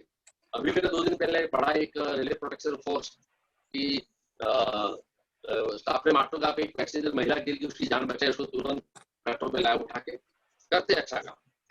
उधर कुछ लोग क्या होता है पावर मिसयूज भी करते हैं। जैसे कुर्ला टर्मिनस आप जानते हो सेंट्रल रेलवे में, उत्तर प्रदेश की ट्रेनें वगैरह वहां से जाती है और वहां दिवाली हो, गर्मी की सीजन अप्रैल में महीना हो या क्रिसमस हो, बहुत भीड़ रहती है। तो जनरल कोच के लिए उनकी क्या करते थे, सबसे 100 रुपया लेते थे। मैंने रेलवे के ऑफिसर को कंप्लेन की राइटिंग में कि ऐसा ऐसा मुझे पता चला, आप चेक करो, आपका विजिलेंस वगैरह डिपार्टमेंट है। दूसरी कंप्लेन मैंने सीबीआई को भेजी, तो रेलवे के जो ऑफिसर का रिप्लाई आ गया, उन्होंने रेलवे प्रोटेक्शन फोर्स के कि नहीं हमने इंक्वायरी की, आपकी कंप्लेन झूठी है, कोई दम नहीं है। मैंने ठीक है। सीबीआई ने चेक किया, वहां छापा मारा के उन्होंने 15 लोग को पकड़ा दे रहे थे। एक इंस्पेक्टर की तो करोड़ों रुपए की प्रॉपर्टी पकड़ी और उसका चार्जशीट हुआ, अभी ट्रायल चल रहा है और उसमें सजा भी होगी, क्योंकि प्रॉपर्टी पकड़ी गई तो ऐसी अधिक संपत्ति कैसे। दूसरा था कुर्ला लोकल स्टेशन पे जो आरपीएफ के स्टाफ थे वो नकली अदालत चलाते थे। पता चला तो मैं को चिट्ठी लिखा, सीबीआई की इन्वेस्टिगेशन हुआ, चार्जशीट हुआ, तो डिपार्टमेंटल कुछ लोग डिसमिस हो गए, उसका इंस्पेक्टर बहुत लोग डिसमिस हो गए, वापस भी नहीं आए। ट्रायल में क्या हुआ कि उनके जो लोग विटनेस थे, क्योंकि मैंने जो एविडेंस लिया था 500 का, वो तो राइट इन्फॉर्मेशन से लिया था, मतलब तो धारा उसे पलटी मारा, तो उनको आजीवन कारावास के चार्जेस लगे थे, मगर वो छूट गए ट्रायल में, सेशन कोर्ट सीबीआई की जो स्पेशल अदालत है। मगर उससे हुआ क्या कि और जो लोग थे वो डर घुस गया। जैसे मैं आपको एक बताता हूँ सिंपल कि कैसा है कि एक पिंजरा है, उसमें ना एक बंदर को रखा, 10 बंदर को कई दिनों से भूखा रखा, 2-3 दिन से समझो। सामने पिंजरा है, उसमें एक सीढ़ी है और ऊपर केले का झुमका है। एक बंदर को छोड़ा, वो सीढ़ी में चढ़ा फटाफट केला खाने के लिए, भूखा था, लास्ट सीढ़ी पकड़ा तो ऑटोमेटिक था कि वो पकड़ा तो करंट चालू होना है पूरी सीढ़ी में। वहां वो स्टेप पे बटन था, तो पूरी सीढ़ी में करंट आया, जोर से वो बंदर गिर गया नीचे, तो जोर से गिर गया। बोले नहीं नहीं नहीं वो करंट है। उसको साइड में रखा, दूसरे बंदर को छोड़ा, वो भी जोर से भागा, तो इससे उसको खींच के पकड़ के रखा और बोला कि तू मत जा, उस पर करंट जोर से गिरा होगा। बोला अच्छा। फिर वो पहले को निकाल दिया। पहले को ये एक्सपीरियंस था कि करंट लगा था, वाकई में लगा था। दूसरे को लगा नहीं, जिसको लगा उससे सुना है। अभी तीसरे को छोड़ा तो दूसरा उसको रोक रहा है, फिर दूसरे को निकाल के तीसरे को रखा, चौथे को छोड़ा, तीसरा था उससे जिसको लगा उससे भी नहीं सुना। वो एक से दूसरा, दूसरे से तीसरा ऐसे बातें सुनी है। पर आखिर में 10वां बंदर तक को भी लोगों ने पकड़ के रखा, उसको जाने नहीं दिया ऊपर। और मजे की बात ये थी कि वो पहले झटके के बाद उन्होंने वो इलेक्ट्रिक करंट बंद भी कर दिया था। दूसरा बंदर ऊपर जाता था, वो खेला खा के आता था। तो किसी भी चीज को एक इनजस्टिस होता है। आप इंडिविजुअल आपको लगता है नहीं कर सकते हो, एक अच्छा ग्रुप बनाओ, उनके लीगल नॉलेज जो गेम खेल रही है उसके रूल्स आपको पता होने चाहिए। सामने वाले पावरफुल होते हैं। जैसे मैं रेलवे के जो सीखा हूँ, तो छोटे मोटे कई लोगों को जो बिल्डर्स वगैरह के इश्यू होते हैं मैंने हेल्प की है। क्या बिल्डर 100-200 करोड़ 500 करोड़ की पार्टी देती है, उसका सभी लोग से अच्छे रिलेशन होता है। उसके लिए कोर्ट केस करना, एक वकील के 5 लाख खर्चा करना बाहर का खेल, उसका पूरी लीगल टीम रहती है। इंडिविजुअल है कि मैं मेरा बिल्डिंग नहीं बना, 3 साल में बना के नहीं दिया, मुझे जो मेंटेनेंस देना था 2 साल के बाद बंद कर दिया, अभी देते नहीं बिल्डर, काम अटक के पड़ा है, बिल्डर मिलता नहीं है, हमको भगा देता है। केस करो, वकील का 2 लाख खर्चा करो, तो ऐसे खाते 10-20 साल लगता है, क्या करें। तो उसपे काम कब आएगा, जब आप एक अच्छा ग्रुप बनाएंगे, आपकी आवाज होगी, आपके पास एक अच्छी लीगल टीम होगी, आपको रिजनेबल चार्जेस में लीगल फैसिलिटीज मिलेगी। दूसरा कैसा होता है करते करते, जैसे मैं आपको क्यों ऐसा बता रहा हूँ, क्योंकि एक चीज लिखी है पढ़ के कहना बहुत आसान है कि कानून नहीं होता है, मगर आप ट्रांसपेरेंसी इंटरनेशनल को देख लो, जो गूगल का आपको मिलेगा, सर्च करो गूगल में कि ट्रांसपेरेंसी इंटरनेशनल, जो अमेरिका का एक ऑर्गेनाइजेशन है, पूरे वर्ल्ड का वो करप्शन का रिपोर्ट बनाता है रिसर्च करके। उसमें इंडिया का भी बनाया, मैं इंडिया का तो सभी रिपोर्ट करता हूँ। उसने 2017 में रिपोर्ट में लिखा था Indian police most corrupt, 85% Indian police corrupt लिखा है। अभी उनके हायर किए पुलिस स्टेशन रहता है, उसके ऊपर असिस्टेंट कमिश्नर पुलिस रहते हैं, उनके ऊपर डीसीपी रहता है, joint commissioner, additional commissioner, commissioner police, DGO police, home minister. क्या उनको नहीं पता 85% करप्ट है? जब अमेरिका का संगठन हमारा रिसर्च करके गूगल में पूरा आर्टिकल रिपोर्ट छापता है, तो क्या इनको नहीं पता है? तो कहीं ना कहीं गड़बड़ है, या तो साइलेंट है कि जो होती है चलती है, या कई लोग मिले रहेंगे, या कई लोग अपने लेवल पे कुछ गड़बड़ करते होंगे, तो छोटे लेवल को भी अनदेखी करते कि वो भी 2 पैसा कमा रहा है। तो मुलुंड में है रेलवे का ग्राउंड था, अभी भी है ईस्ट में। मैंने ऐसे देखा कि ट्रेन से आ रहा था, थाना से भाई फंक्शन था, तो आरटीआई किया कि रेंट पे अवेलेबल प्राइवेट लोग को है क्या? बोला हाँ है। पहले आरटीआई की सवाल, लोग क्या करते हैं आरटीआई करते 20-25 सवाल ही डालते फ्रस्ट्रेशन में, ऐसा मतलब। मैंने कहा कितना रेंट है? ठीक है 40,000 पर डे। मैंने कहा अच्छा 5 साल में कितनी बार रेंट पे दिया और कितना रेवेन्यू आया? तो उन्होंने कहा 12 लाख आया। और एक आरटीआई क्या आराम से 1 बाय 1 कि ये 12 लाख आया, वो आपने रेलवे अकाउंट में जमा कब किया, मुझे उसकी एंट्री बताओ। तो बोलता है कॉन्फिडेंशियल है, सेक्शन 8 एग्जम्प्टेड। पर रेलवे का मुझे अनुभव, जब भी एग्जम्पशन क्लोज लगा देना मतलब दाल में खाना या पूरी दाल खा ली। रेलवे तो मैंने ईमेल किया, वो डॉक्यूमेंट जोड़ के कि सर आप चेक करो आपका ये पैसा आपके अकाउंट में जमा हुआ है कि नहीं। उन्होंने इंक्वायरी ऑर्डर की, मुझे जानते भी नहीं थे वो। हम लोग क्या करते जा रहे हैं, किसकी पहचान है, कहते हैं पहचाने काम फास्ट होगा, मतलब जरूरत नहीं है। आप काम करो, सही लाइन पे हो, थोड़ा टाइम लगेगा, रिजल्ट आता है। इंक्वायरी ऑर्डर की, मुझे ईमेल से रिप्लाई आया कि वो 12 लाख रुपए रेलवे प्रोटेक्शन फोर्स के ऑफिसर को जो 4-5 साल से कले करके रखे थे, उन्होंने अपने रेलवे अकाउंट में भरवा दी। तो उन्होंने खर्च भी कर दिया होगा, मगर उसे रिकवर किया। और 10 रुपए, मतलब 10-10 रुपए की 3-4 आरटीआई, मेरा इन्वेस्टमेंट 100 रुपए, 100 रुपए मैंने फायदा कराया, 12 लाख का जो उनके पैसे थे रिकवर हुए, और आगे मिसयूज होना बंद हुआ। और ये सब चीजें कभी कभी आपके ऊपर झूठे आरोप भी लगते हैं, आपको धमकी भी आती है, तो क्या रहता है इंडिविजुअल रहेंगे तो तकलीफ होती है, एक अच्छा ग्रुप रहेगा तो तकलीफ कम होती है। ये सब कुल मिला के मेरी बातचीत थी। अभी किसी को कोई सवाल क्वेश्चन आंसर भी है तो कर सकते हैं। हेलो समीर जी, मैं कुछ बात करना चाहता हूँ। हाँ साहब। पहले मैंने काफी फाइट करके ये जो रेलवे का मेनू कार्ड है वो मैंने जो वॉश बेसिन होता है उसके ऊपर लगवा दिया था ट्रेन में, और वो लगा भी था। और उसके बाद उन लोगों ने वो मेनू कार्ड हटा दिया था, क्योंकि क्या था कि पैसेंजर्स को कोई पहले रेट नहीं मालूम था कि फूड आइटम कितने का है, तो कुछ भी चार्ज कर रहे थे ट्रेन के अंदर। तो मैंने काफी इसके ऊपर फाइट किया। उसके बाद ये बात रेलवे ने मानी थी और उन लोगों ने मेनू कार्ड ऊपर लगा दिया था ट्रेन में। तो ये एक बहुत बड़ा इशू है जो हम लोग को एक लेना चाहिए, क्योंकि जो खाने का जो सामान है वो बहुत ऊंचे दामों पे दिया जा रहा है। तो इसके लिए मैंने कई बार रेलवे बोर्ड को और कई लोगों को लिखा कि जो ये जो खाने का पैकेट होता है आप उसके ऊपर क्यों नहीं रेट लिखते हो, क्योंकि जो कमोडिटीज पैकेजिंग का जो एक्ट है उसमें ये है कि आप कोई भी चीज बेचते हो तो उसके ऊपर उसके कंटेंट्स होना चाहिए और रेट होना चाहिए। तो अगर रेलवे जो वो पैकेट जो बेच रहा है बिना कंटेंट्स के और बिना प्राइस के, तो वो एक इलीगल काम कर रहा है।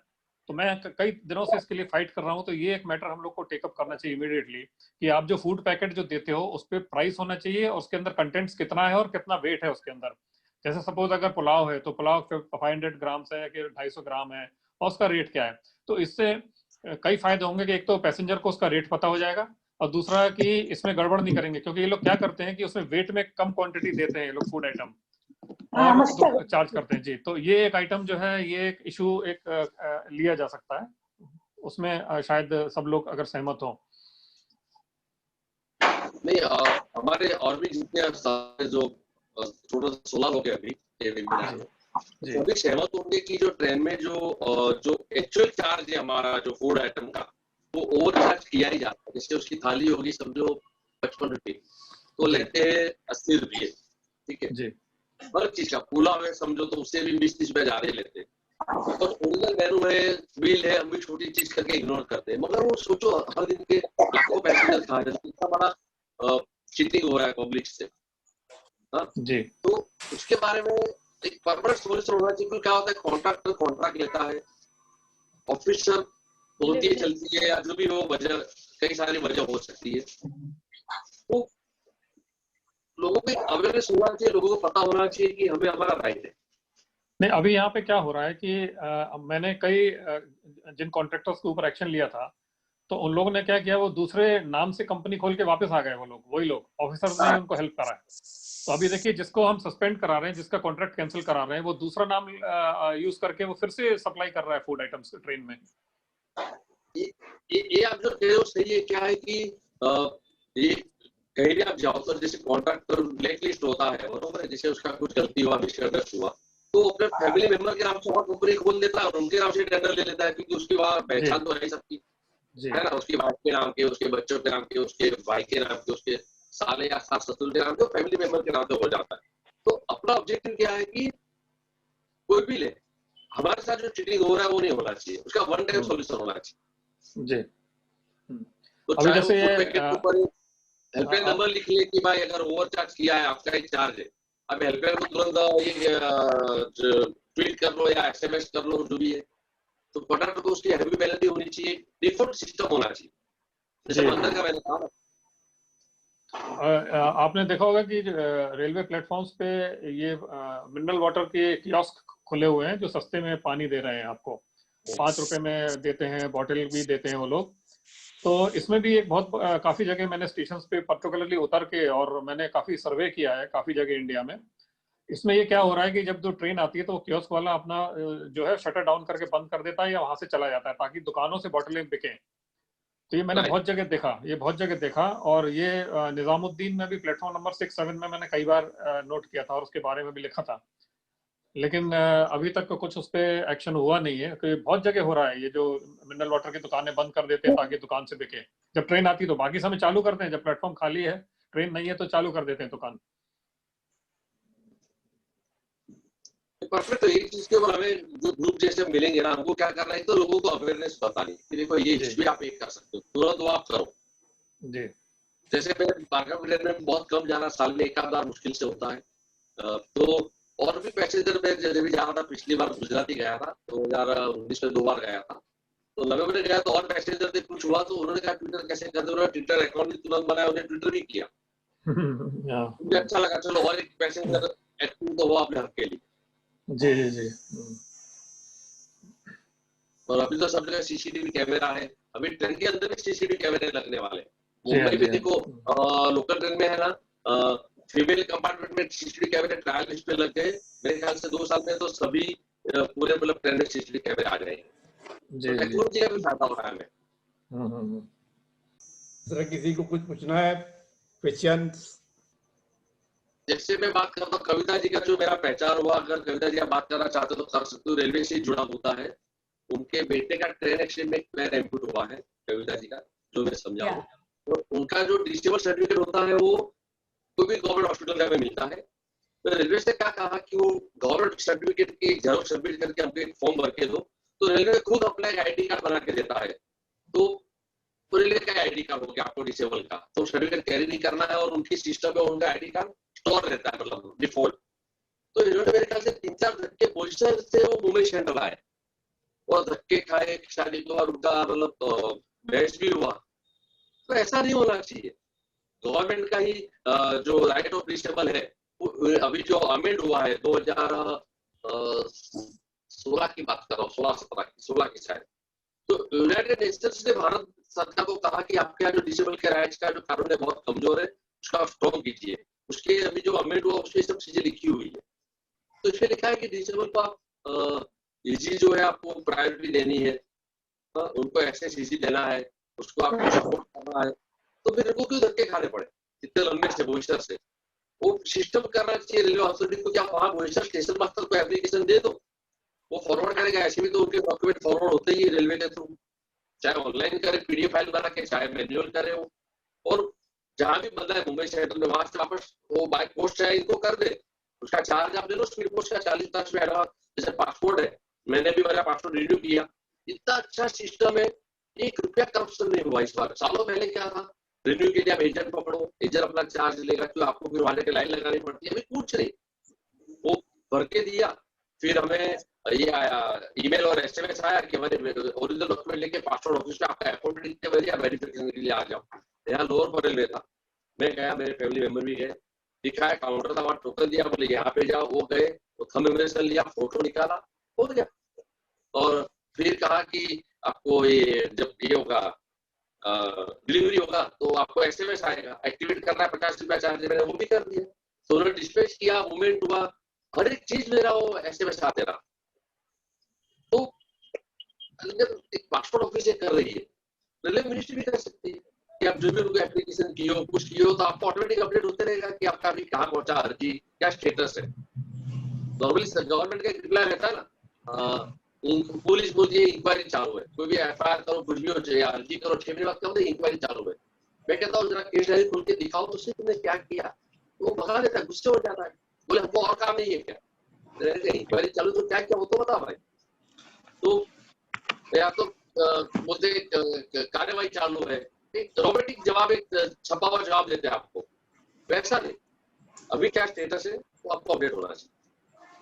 जैसे पोस्टल्स में होता है, आपका लेटर कहाँ तक पहुंचा है वो हमको अपडेट मिल जाता है। लेकिन समीर जी, मुझे मेरा जो बेटे का ये है पास, वो मुझे 6 मंथ्स लगा मुझे मिलने के लिए, 6 मंथ्स। और कितनी बार धक्के खाए बोईसर से मुंबई शटल, कितना बहुत बार 3 दूनी 6 घंटा बहुत बार मैंने खाए, लेकिन फाइनली मिल तो गया मुझे, लेकिन 6 महीने लगे उसको। मैंने कहा कि मुझे इसका जवाब चाहिए कि 6 महीने नहीं मैडम, वो हमारे यहाँ से सारा इकट्ठा होता है, फिर वो पालघर जाता है, फिर पालघर के डॉक्टर्स जो है वो स्टैंप लगाएंगे, फिर ऐसा होगा। फिर उन्होंने इतने बहाने दिए मुझे। इनफैक्ट जब पालघर गई मैं स्टैंप के लिए, तो वहां बंदा वो गवर्नमेंट सरकारी जो हॉस्पिटल है वहां पे भी इतना इनका करप्शन चालू रहता है, मतलब they do not entertain disabled people. मैंने तो ये सब देखकर, इनफैक्ट वो डिसेबल्ड जो बैठे थे उनके साथ मैंने बात किया, लेकिन कोई आगे नहीं आता, सब डरते हैं कि कहीं हमारा काम आगे रुक ना जाए। लेकिन मैंने देखा वहां पे भी वो दूसरा बंदा जो है वो मुझे बोलता है नहीं साहब आए नहीं है, डॉक्टर आए नहीं आज। तो मुझे दूसरा बंदा बोल रहा है नहीं वही है वो साहब जो बैठे हैं। तो फिर मैंने बोला ऐसे कैसे आप बोल रहे हो? तो फिर मैं गई अंदर, तो मैंने उनको पूछा कि आप राजगुरु डॉक्टर है क्या? तो बोल रहे हैं हाँ। तो मैंने बोला मुझे तो आप ही के पास से सिग्नेचर लेना है ये पास के लिए। तो बोल रहे हैं कि नहीं वो तो बाद में होगा। मैंने बोला तुम यहाँ से वहां से यहाँ कर रहे हो, डॉक्टर जी आप अगर इतना गलत काम कर रहे हो तो मैं अभी के, और मैंने फिर चिल्लाया जोर जोर से। जब मैंने चिल्लाया तो इमीडिएटली मुझे दूसरा बंदा आके बोल रहा है मैडम आपका पेपर दे दो मैं कर देता हूँ। एंड लिटरली उन्होंने मुझे मेरा पेपर लिया और मुझे साइन करवा के दे दिया। लेकिन फिर मुझे ऐसा हुआ कि इतने सारे लोग जो बैठे हैं उनको कितना, मतलब डॉक्टर आने के बावजूद भी वो लोग साइन नहीं करते हैं उनके पेपर्स के ऊपर।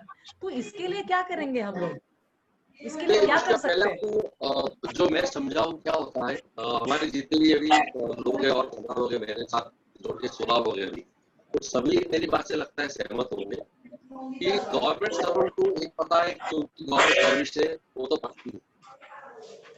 रिटायरमेंट के बाद अभी नए लोग को पेंशन नहीं मिलेगा, पुराने लोग को तो पेंशन भी मिलता है और फैसिलिटीज मिलती है।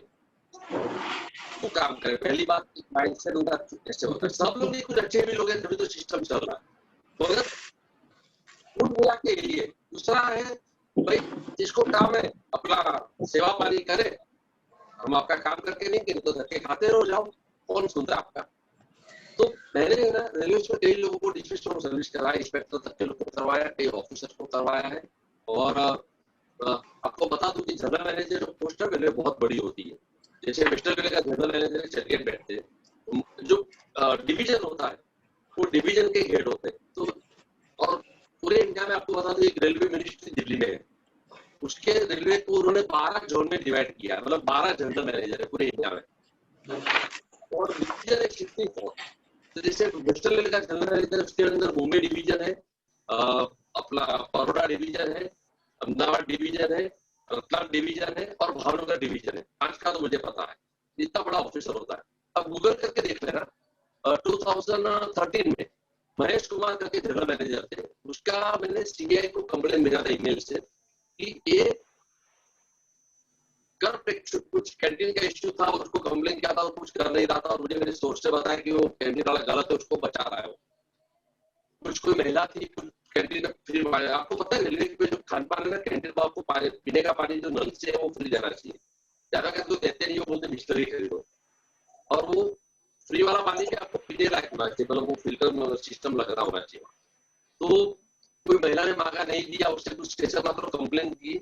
पीयूषा मेहता करके थी लेडी, 55 साल की महिला थी।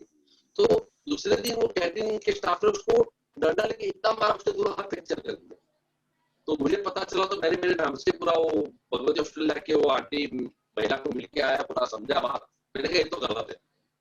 तो फिर जनरल मैनेजर को कंप्लेन की, मगर पता चला कि वो कैंटीन वाले ने सोर्स लगा दिया, उसको कुछ होना जाना नहीं है, शायद वार्निंग इश्यू वापस, जबकि उसका कॉन्ट्रैक्ट वगैरह टर्मिनेट करो, कैंसिल कर दो, कैंटीन वाले को भगाओ वहां से। दूसरे भी समझूंगा कि पैसे तो मारेंगे तो हमारी कॉन्ट्रैक्ट चला जाएगा। तो सीबीआई को कंप्लेन किया था, उसके 6 महीने बाद उसको सीबीआई ने पकड़ा था मुंबई एयरपोर्ट पे। जनरल मैनेजर महेश कुमार को रेलवे बोर्ड का इलेक्ट्रिकल मेंबर बोर्ड के लिए, और तभी पवन बंसल थे रेलवे मंत्री, उनका भांजा भी उसे पकड़ा गया था। और पवन बंसल को कांग्रेस के राजीनामा देना पड़ा था रेलवे मिनिस्ट्री से। आप गूगल करो मिलेगा। और तभी सीबीआई के जो ऑफिसर थे, पहले मेरे घर से 3 किलोमीटर अपना तन्ना से कोलाबा में ऑफिस थी, तो मेरा हर दूसरे दिन जाना होता था। सीबीआई के डायरेक्टर से लेके सब मुझे जानते थे, इंस्पेक्टर, एसपी, आईपीएस सब, मतलब एकदम इजी था। और कई सारे केस करवाए थे, उसकी बातचीत होती थी। कई केस में मेरा नाम नहीं है, मगर मैंने इन्फॉर्मेशन दी रेलवे के ऑफिसर से, मुझे दी। होते होते अच्छे लोग आपके साथ जुड़ के जाते हैं। कई रेलवे के आदमी स्टाफ है जो मुझे बताते हैं कि यहाँ गलत हुआ, ये गलत हुआ। तो फिर रात को 1 बजे सीबीआई ऑफिसर ने महेश कुमार के बंगले पे क्या सीसीटीवी देखा। पता है उसने क्या दिखा कि आरपीएफ का इंस्पेक्टर था यश मिश्रा, जिसका और 2 साल पहले चंडीगढ़ में पोस्टिंग था। उसके ऊपर भी सीबीआई ने केस बनाया था करप्शन का, उसकी 2-3 करोड़ रुपए की ऐसी अधिक प्रॉपर्टी पकड़ी। वो एक एयर कंडीशन टैक्सी में गया, जो पहले ब्लू कलर की मुंबई में फुल कैब टैक्सी थी। तो उसमें आरपीएफ के आईजी जो वेस्टर्न रेलवे के सबसे बड़े हैं, उनकी वाइफ सुभाष, आप गूगल करो आर्टिकल है समझाए, वो उतरी। जनरल मैनेजर की वाइफ निकली, 3 सूटकेस वो टैक्सी में भर के वो लोग गए। बाद सीबीआई ने टैक्सी कंट्रोलर को पूछा टैक्सी ड्राइवर और हमको चाहिए। टैक्सी ड्राइवर मिल गया 1 घंटे में। उसको पूछा सूटकेस कहाँ छोड़ी, उसके शायद 25 से 30 करोड़ रुपए की जो है प्रॉपर्टी के document, diamond jewellery, gold jewellery सब मिला, जो भ्रष्टाचार की संपत्ति थी। तो इतने बड़े ऑफिसर ऐसे करप्ट होते क्या हो कि सिस्टम समझो, सिस्टम समझ के उसको बराबर अटैक करो। हाँ, कभी होता है कि इंडिविजुअल कंप्लेन करते हो, शायद वो भ्रष्ट अधिकारी अपने ऊपर वाले को पटाके बच भी जाता है, तो उसकी जो नींद हराम होगी ना वो 4 बार याद रखेगा आपको। तो एक चीज मैंने लिखी है, उसको ये पूछो कि तुमने पालघर भेजा कब, आपकी अर्जी कब की वो तारीख लिखो, तुमने पालघर वेरिफिकेशन के लिए भेजा कब, पालघर को अलग से आगे करो कि मेरी अर्जी तुमको वेस्टर्न रेलवे से मिली कब और तूने उसको वापस कब भेजी। आपको पूरी डेट मिलेगी कि कहाँ गड़बड़ हुआ। आपको खर्चा होगा 200-250 रुपया, आरटीआई का 10 रुपया और ऑनलाइन आरटीआई होती है अभी तो 4-5 आरटीआई 50 रुपया खर्चा होगा।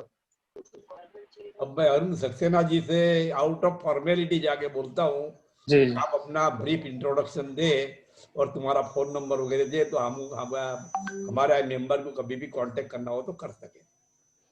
अपना ब्रीफ। जी जी जी। मेरा नाम तो आपने सुन ही लिया है, अरुण सक्सेना है। और बेसिकली मैं एमटेक हूँ आईआईटी बॉम्बे से, और मैंने एमबीए कैलिफोर्निया यूनिवर्सिटी से किया हुआ है। और उसके बाद मैंने कई और डिग्रीज किया, जैसे एनिमेशन फिल्म मेकिंग का डिप्लोमा किया है, सॉफ्टवेयर आईबीएम के साथ ट्रेनिंग भी करी है, और वेब डिजाइनिंग के भी कोर्सेज किए हुए हैं हमने। योगा का डिग्री भी है हमारे पास, और लॉ का भी डिग्री है हमारे पास। तो ये सारा एजुकेशन लेने के बाद मैं काफ़ी साल, करीब 8 साल मैं फॉरेन कंट्रीज में था, जॉब कर रहा था। तो जब इंडियंस का क्या, मैं एक्चुअली मिडिल क्लास फैमिली से हूँ, तो जब फॉरेन कंट्री में गया तो ज़्यादा पैसा आने लगा, तो होता है ना कि उस एज में, यंग एज में, कि लोगों का दिमाग चढ़ जाता कि यार बहुत पैसा आ गया। तो वही मेरे साथ भी हुआ, और मेरे दोस्त भी बहुत ज़्यादा बन गए, क्योंकि जब भी मैं फॉरेन से लौटता था तो लोग बाग कुछ ना कुछ मंगाते थे कि वीसीआर लेके आओ, उसमें वीडियो वीसीआर ये सब बहुत चलता था, 2-in-1 लेके आओ, ये सारी चीज़ें मंगाते थे, करते, दोस्त बहुत हो गए। फिर क्या हुआ कि लोगों ने हमको सजेशन देना शुरू कर दिया कि आप यहाँ पे इन्वेस्ट करो, आपके पास अभी बहुत पैसा आ गया, आप यहाँ इन्वेस्ट करो तो ये होएगा, शेयर मार्केट में डालो, ये सब करो। सब मैंने सलाह अपनी दोस्तों की मानी। बाद में हर्षद मेहता का टाइम आया तो पूरे शेयर डूब गए, और मैं कहीं का नहीं रहा हूँ। ये तो मैं लकी था कि मैंने मकान खरीद लिया था तो और फिर हमारे दोस्त भी कम होने शुरू हो गए, जब उन्होंने देखा कि अब तो बेचारा गरीब हो गया है, तो वीसीआर देगा नहीं। तो उस इस स्टेज में जब मेरा सब लुट गया तो मैं इंजीनियरिंग वगैरह छोड़ छाड़ के मैं पुलिस के चक्कर लगाता था, यहाँ वहाँ लगाता था, घूमता फिरता रहता था कि हमारी कोई हेल्प हो जाए। तब मैंने देखा कि मैं जहाँ पे भी हेल्प मांगने जा रहा हूँ, वहाँ पे मेरी हेल्प नहीं हो रही, बल्कि हमको हरेसमेंट हो रहा है, कि कहीं पुलिस हरेस कर रही है, कहीं कोर्ट्स में हरेसमेंट हो रहा है। तब मैंने जाकर के ये सब अपना पूरा कैरियर छोड़ दिया। मेरा 1-1.5 लाख रुपए का जो सैलरी वैलरी सब छोड़ छाड़ के मैं आज फुल टाइम, कम से कम 22 साल से मैं ये जो है कंज्यूमर एक्टिविज्म का काम कर रहा हूँ। मैं इंडिपेंडेंट ही ज्यादा काम करता हूँ, क्योंकि कभी भी ज्यादा लोगों के साथ काम करने में बहुत गड़बड़ होता है। लेकिन हाँ, मैं जहाँ पे जो लोग अच्छे लोग होते हैं, मैं उनके साथ अब लोग जोड़ता हूँ और निडर होकर के काम करता हूँ। तो ये तो मेरा एक शॉर्ट बैकग्राउंड हुआ मेरी लाइफ के बारे में। और क्योंकि मैं आईआईटी बॉम्बे में था, तो बॉम्बे से मेरा काफी लगाव था, तो फिर फाइनली मैं बॉम्बे में सेटल हो गया। मैं अभी थाने में हूँ, हीरानंदानी स्टेट थाने में। और मेरी अपनी एक वेबसाइट है www.icrpc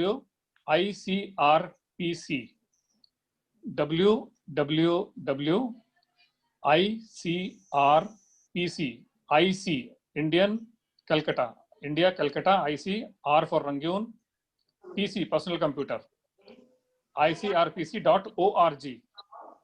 ये मेरी वेबसाइट है। इसमें मैं बहुत सारी फ्री जानकारी देता हूँ, आपकी आरटीआई की भी जानकारी इसमें मिलेगी। बहुत सारी जानकारी उसके अंदर है कि टेलीफोन कंपनीज को कैसे कंप्लेंट करना है, बिल्डर के अगेंस्ट पे कैसे कंप्लेंट करना है, रेलवे को कैसे कंप्लेंट करना है, और हाउसिंग सोसाइटी का कंप्लेंट कैसे करना है। उसमें बहुत सारे आपको लिंक्स मिलेंगे, इस वेबसाइट पे जाएंगे, और सब ऑनलाइन है। आपको कभी भी हमसे मिलने की जरूरत नहीं है, ना आपको कुरियर पे कोई खर्चा करना है, कुछ करने की जरूरत नहीं है। क्योंकि मैं सॉफ्टवेयर से हूँ, तो इसलिए सारा कुछ मैंने खुद ही डेवलप किया हुआ है। कि हमारी वेबसाइट में उसके अंदर एक फॉर्म है, जो आप भरेंगे तो कंप्लेंट मेरे पास आ जाएगी। वो फॉर्म के थ्रू आप अपने डॉक्यूमेंट्स भी डाउनलोड कर देंगे, तो आपका कुरियर का पैसा बच जाएगा। वो सारा कुछ मेरे पास आ जाएगा और हमारा प्रोसेस स्टार्ट हो जाएगा। और सारा कुछ ऑनलाइन, हमें आपकी शक्ल देखने की जरूरत नहीं, आपसे मिलने की जरूरत नहीं, सब कुछ ऑटोमेटिक होगा। और पूरा सब कुछ केस से, मतलब नोटिस से लेकर के केस पेपर भी बन करके आपके ईमेल बॉक्स में आ जाएंगे।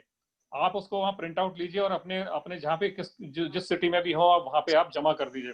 ये सिस्टम मेरा पूरा ऑटोमेटिक चल रहा है, सब कुछ इसमें ऑटोमेटिक है। इवन रिप्लाई से लेकर के सारा कुछ, नोटिस वोटिस सब कुछ मेरा सॉफ्टवेयर से ऑटोमेटिक बनता है। मुझे कोई वकील की जरूरत नहीं, कोई से किसी की जरूरत नहीं है।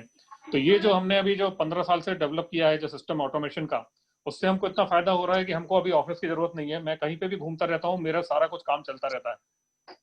तो इसमें इवन केस पेपर्स भी बन जाते हैं। तो केस पेपर जो है वो जो कंज्यूमर है वो अपने घर पे प्रिंटर से प्रिंट आउट ले लेता है, तो उसके साथ इंस्ट्रक्शंस जाते हैं और वो कोर्ट में जाके फाइल कर देता है। ये सारी चीजें हैं। हमारी साइड पे ये भी प्रोविजन है कि अगर आपको कंज्यूमर कोर्ट में कोई प्रॉब्लम है, जज से आपको कोई प्रॉब्लम है या कोई करप्शन का केस है, आप वो साइलेंटली मेरे पास भेज दीजिए, हम साइलेंटली उसको टेकअप कर लेते हैं अथॉरिटीज के साथ। एक बांद्रा कोर्ट में एक बिल्डर से पैसा खाते हुए जज पकड़ा गया था, वो जेल में आज वो जज। तो ये सारे इश्यूज हम लोग बड़े साइलेंटली करते हैं ताकि हम लोग का एक्सपोज भी ना हो और काम भी हो जाए। तो ये सारे मैं कंज्यूमर एक्टिविज्म में बहुत ज्यादा काम कर रहा हूँ। इवन जो फोर्ब्स की मैगजीन है, अमेरिका की फाइनेंशियल मैगजीन है एक, फोर्ब्स का नाम आपने सुना होगा। तो फोर्ब्स ने मेरे बारे में 6 पेजेस कवर किए हुए हैं। हमारा जो काम मैंने इंडिया में किया हुआ है वो 6 पेजेस फोर्ब्स मैगजीन ने कवर किए हुए हैं। और मैं काफी लेक्चर्स देने भी जाता हूँ एमबीए स्टूडेंट्स को और स्कूल स्टूडेंट्स को। मैं चाहता हूँ कि जो मेरी जानकारी है वो सब लोगों तक पहुंचे, क्योंकि आज जो मुझे मालूम है अगर मैं चुपचाप अपने पास ही रखे रहा हूँ उसका कोई मतलब नहीं है। तो मैं चाहता हूँ कि हर एक आदमी को मैं लूप होल्स बताऊं कि कैसे पकड़ना है, कैसे केस करना है और कैसे साइलेंटली आप कर सकते हो। ये मैं लोगों को सिखाता हूँ, ताकि क्या है कि आज मैं 10 लोगों को सिखाऊंगा, वो 10 आगे 10 लोगों को सिखाएंगे, ऐसे करके हजारों लोग को ये जानकारी मिल जाएगी। और काफी फाइट करना भी। मैं आपको रिसेंट बताता हूँ कि ये जो नया कंज्यूमर एक्ट है, ये बड़ी बड़ी लॉबीज इसको पास नहीं करना दे रहे थे, फिर भी जब नया एक्ट जो है बन गया, पार्लियामेंट में सब कुछ बन गया, तो इसको लागू नहीं करना दे रहे थे।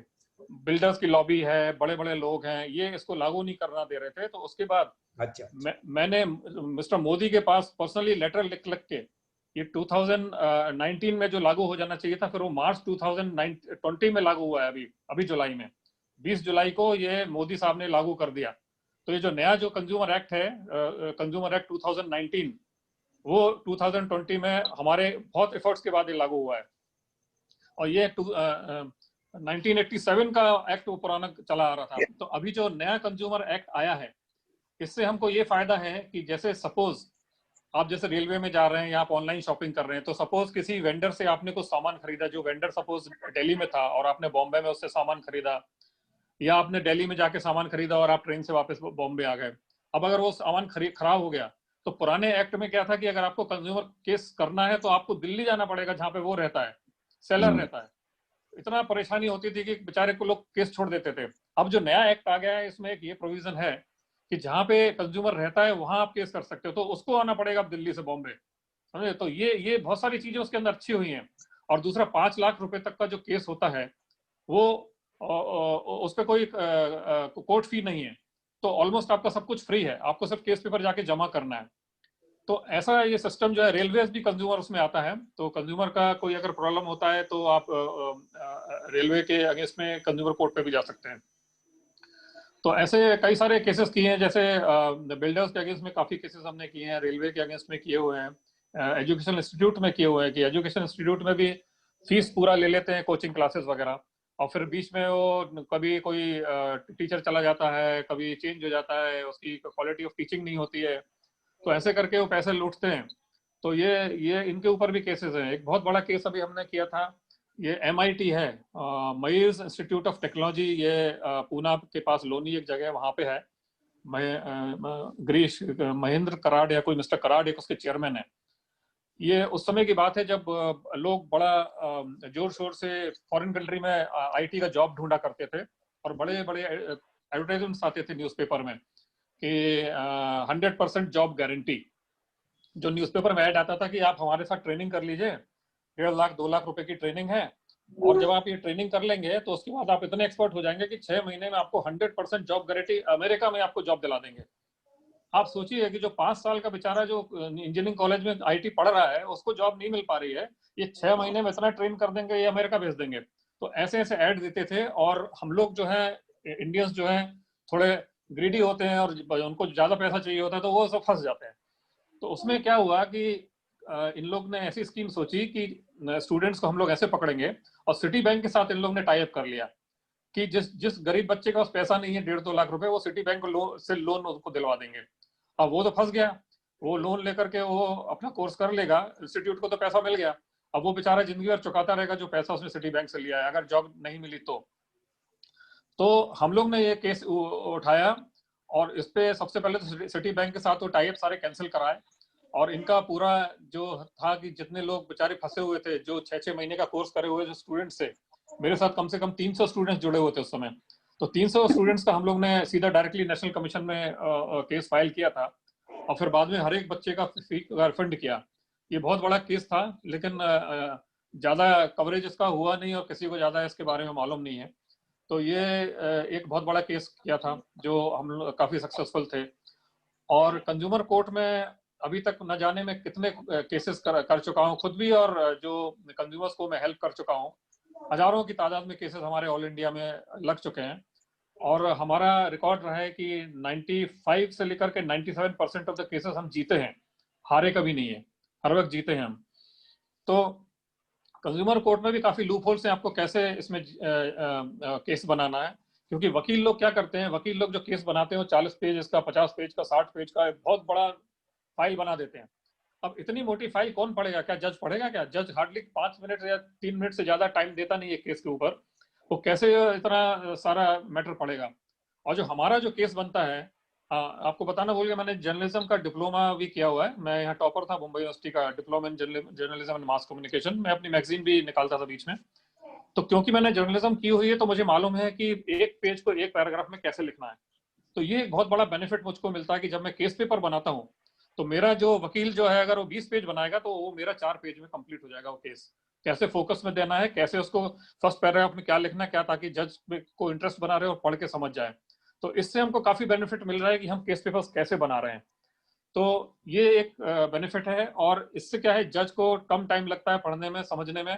और अब तो खैर अब 20 साल से हम इतना काम कर रहे हैं और जजेस को ट्रेनिंग वगैरह दे चुके, अधिकतर जजेस पहचान के भी हैं। तो उनको मालूम है कि अगर आईसीआरपीसी से आया हुआ है कोई केस तो उसने ठोक पे पीट के सब पहले चेक कर लिया है, यहाँ गड़बड़ का संभावना नहीं है, करप्शन की संभावना नहीं है, कुछ नहीं है, बिल्कुल सही केस आया हुआ है। तो ये एक हमने अपना एक रेपुटेशन एक हासिल मतलब कमा ली है कंज्यूमर कोर्ट्स में। अब यहाँ पे प्रॉब्लम ये आती है कि कंज्यूमर कोर्ट्स में भी करप्शन काफी है। कई जगह जजेस पैसा खा लेते हैं, या लॉयर्स की इनकी अपनी लॉबी होती है, हर एक कोर्ट में होती है ये। तो उसमें क्या है कि अगर केस हमारे थ्रू जाता है तो उन लोग को मालूम है कि अगर उसने पकड़ लिया कहीं तो हमको भी नहीं छोड़ेगा, ये लॉयर को भी नहीं छोड़ेगा और जजेस को भी नहीं छोड़ेगा, और जितने क्लर्क बैठे हैं वो सबको बराबर एक्शन लेगा ये। तो इसमें कंज्यूमर कोर्ट की जो हमारी वेबसाइट है, मैं चाहता हूं कि किसी को भी अगर कोई कंज्यूमर कंप्लेंट हो तो आप उसको हमारा बस वेबसाइट दे दीजिए। एक बार हमारे वेबसाइट पे उसने फॉर्म भर दिया, उसके बाद उसको कुछ करने की जरूरत नहीं है, सारा कुछ सिस्टम में आ जाता है। और बहुत ही इकोनॉमिकल हमारे चार्जेस हैं, 500 रुपीज हम चार्ज करते हैं, जिसमें वो हमारा इसमें लीगल ये अपना नोटिस वगैरह सब कवर हो जाता है। जब आप अगर लॉयर के पास जाएंगे तो करीब 2500-3000 रुपये वो ले लेगा। हमारा 500 रुपये में लीगल नोटिस वगैरह सब चला जाता है। सीनियर सिटीजन स्टूडेंट से मैं पैसा भी लेता नहीं है, और कोई गरीब आता है तो उससे भी बिल्कुल नहीं लेता हूँ पैसा। ऐसे हमारा केस पेपर्स बनाने का भी बिल्कुल ही रीजनेबल चार्जेस हैं जो हर कोई अफोर्ड कर सके। और हमें लगता है कि किसी को अगर कोई दिक्कत हो रही है वो भी चार्ज देने में, तो मैं वो भी छोड़ देता हूँ कभी, क्योंकि मैं कमाने के लिए नहीं बैठा हूँ। क्योंकि अगर मुझे यही सब करना होता तो मैं अपने एमटेक डिग्री से ही 1-1.5-2 लाख रुपए की सैलरी कहीं पे भी कमा सकता हूँ। तो मैं एक्चुअली सोशल सर्विस के हिसाब से काम कर रहा हूँ, और 20 साल से मैंने काफी देखा। और बड़ा दुख होता है शुरू में जब लोग आते हैं, रिटायर्ड लोग आते हैं जिनका पेंशन खा लिया है, और जिनको बेचारों को बहुत तकलीफ हो रही है। इतने दुखी लोग हमने देखे हैं, लेकिन जब वो उनका केस जीतते हैं, खुश हो जाते हैं, तो बस वही एक हमारी चीज होती है। तो हमारी खुशी वही है कि किसी कोई दुखी है या किसी कोई फंसा हुआ है, अगर वो अपनी समस्या से बाहर आ जाता है तो हमारे लिए वो बहुत बड़ी चीज होती है। Thank you sir. और किसी को कुछ क्वेश्चन पूछना है पूछ सकते हैं जी। मेरा यही रिक्वेस्ट है कि अभी ये अरुण सर का है ना, कंज्यूमर के बारे में भी जो जानकारी बताया, जैसे 2019 का एक्ट है, मार्च 2020 में ऑलरेडी आ गया, मुझे भी नहीं पता था। तो इसके ऊपर एक अपन वेबिनार आप रखें, और इनके ऑलरेडी वेबसाइट है, पूरा इंफ्रास्ट्रक्चर है। तो कंज्यूमर एक्ट तो पूरे इंडिया में सब जगह एक ही लागू, जो दारू में लगता है, वो मुंबई में लगता है, वो थाना में लगता है, वो दिल्ली में लगता है। तो एक अच्छा प्लेटफॉर्म बनेगा, और लोगों को हम एक दूसरे को ज्वाइंट होके एक दूसरे को मदद कर पाएंगे। अच्छी शुरुआत है।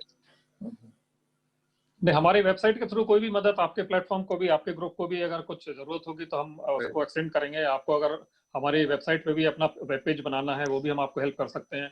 आप लोग का कोई मेंबर का कुछ उसमें फॉर्म डालना है, ये सारी चीजें हम आपको हेल्प कर सकते हैं। अगर इसमें कोई अच्छा काम हो रहा है तो I am always ready for that.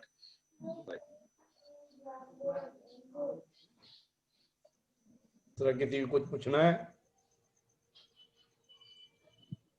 Saxena ji जी बोलिए सर। सक्सेना जी, संतोष शेट्टी बात कर रहा हूँ दानू से। नमस्कार जी। नमस्कार। अभी हमारे यहाँ हम लोग जो सोसाइटी फॉर फास्ट जस्टिस चलाते हैं उसके प्रेसिडेंट है ये पटेल साहब, NR पटेल साहब। जी जी। तो अभी हम लोग के पास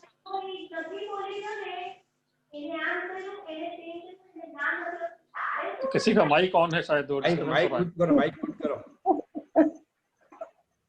अभी हमारे पास यहाँ पर एक रुस्तम जी बोल के एक कॉलेज है जहाँ पर डिग्री दिया जाता है। उसका कुछ कंप्लेंट्स आया था कि वो डिग्री देता है और एश्योरेंस देता है जॉब का, और जॉब का एश्योरेंस ऐसा देता है कि 2 महीने के लिए तुमको नौकरी पे रखेगा, 10-10 हजार पगार यही खुद देता है। रुस्तम जी खुद देता था उनको, कंपनी को, और उसके बाद 2 महीने के बाद कोई कारण देकर निकाल देता है। हाँ जी, हाँ बहुत केसेस आए हैं मेरे पास ऐसे वाले। हाँ, तो वो जॉब गारंटी देते हैं तो वो 1-2 महीने ऐसे लोग हमारे पास आते थे और हमको कुछ करने को होता नहीं था। I'll just see that I can forward it to you so that you can look into this. Yes, the money factor is not there, but justice should be given. That is it. Yeah, sure. We can. I can help them. No problem. Yes. This is very nice. I heard. ये आपका, आप हमको पहले मिले नहीं तो बहुत तक का भला हो जाता था। Anyway, it is better late than never. मैं जरूर देते हैं आपको ये सब केसेस। काफी लोगों का प्रॉब्लम्स था उसमें।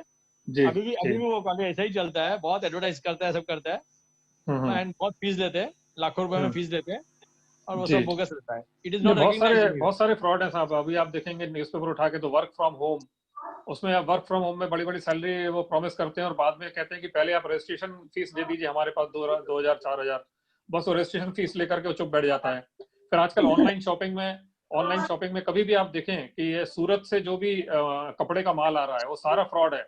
लेडीज लोग उससे फंस जाती है। लोग क्या कर रहे हैं कि अच्छी साड़ियां, अच्छी लेडीज ड्रेसेस जो हैं वो वेबसाइट पे दिखाते हैं, और जब भी कोई उनको ऑर्डर देता है तो दूसरी कुछ सामान आ जाता है किसी के पास, उसके बाद वो अपना वेब पेज वो बंद कर देते हैं अपनी दुकान, वो दूसरे नाम से चालू कर देते हैं।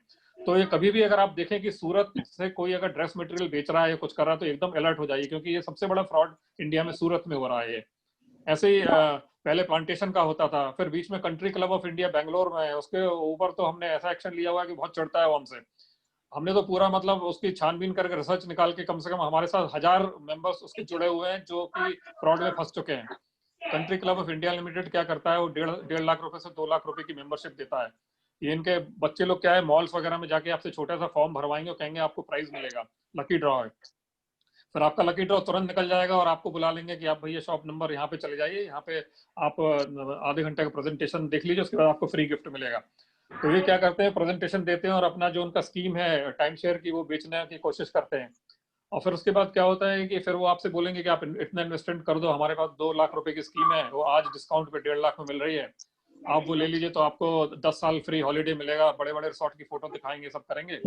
और वो सबसे पहले पूछ लेते हैं क्रेडिट कार्ड है कि नहीं आपके पास। वो जब फॉर्म भरता है तो उसमें पूछ लेते हैं, आपसे पूछते हैं आपके पास कार कौन सी है, तो देख लेते हैं जिसके पास बड़ी गाड़ी है तो उसको सबसे पहले बुलाते हैं कि हाँ ये रिच आदमी है, इसके पास जो है कार का लिखवाते हैं आपसे, कौन सी कार है आपके पास, मारुति है कि आपका होंडा है कि मर्सिडीज है।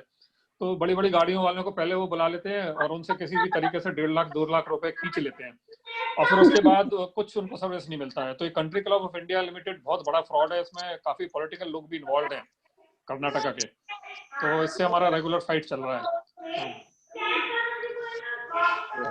तो एजुकेशन हो गया, वेबसाइट हो गया।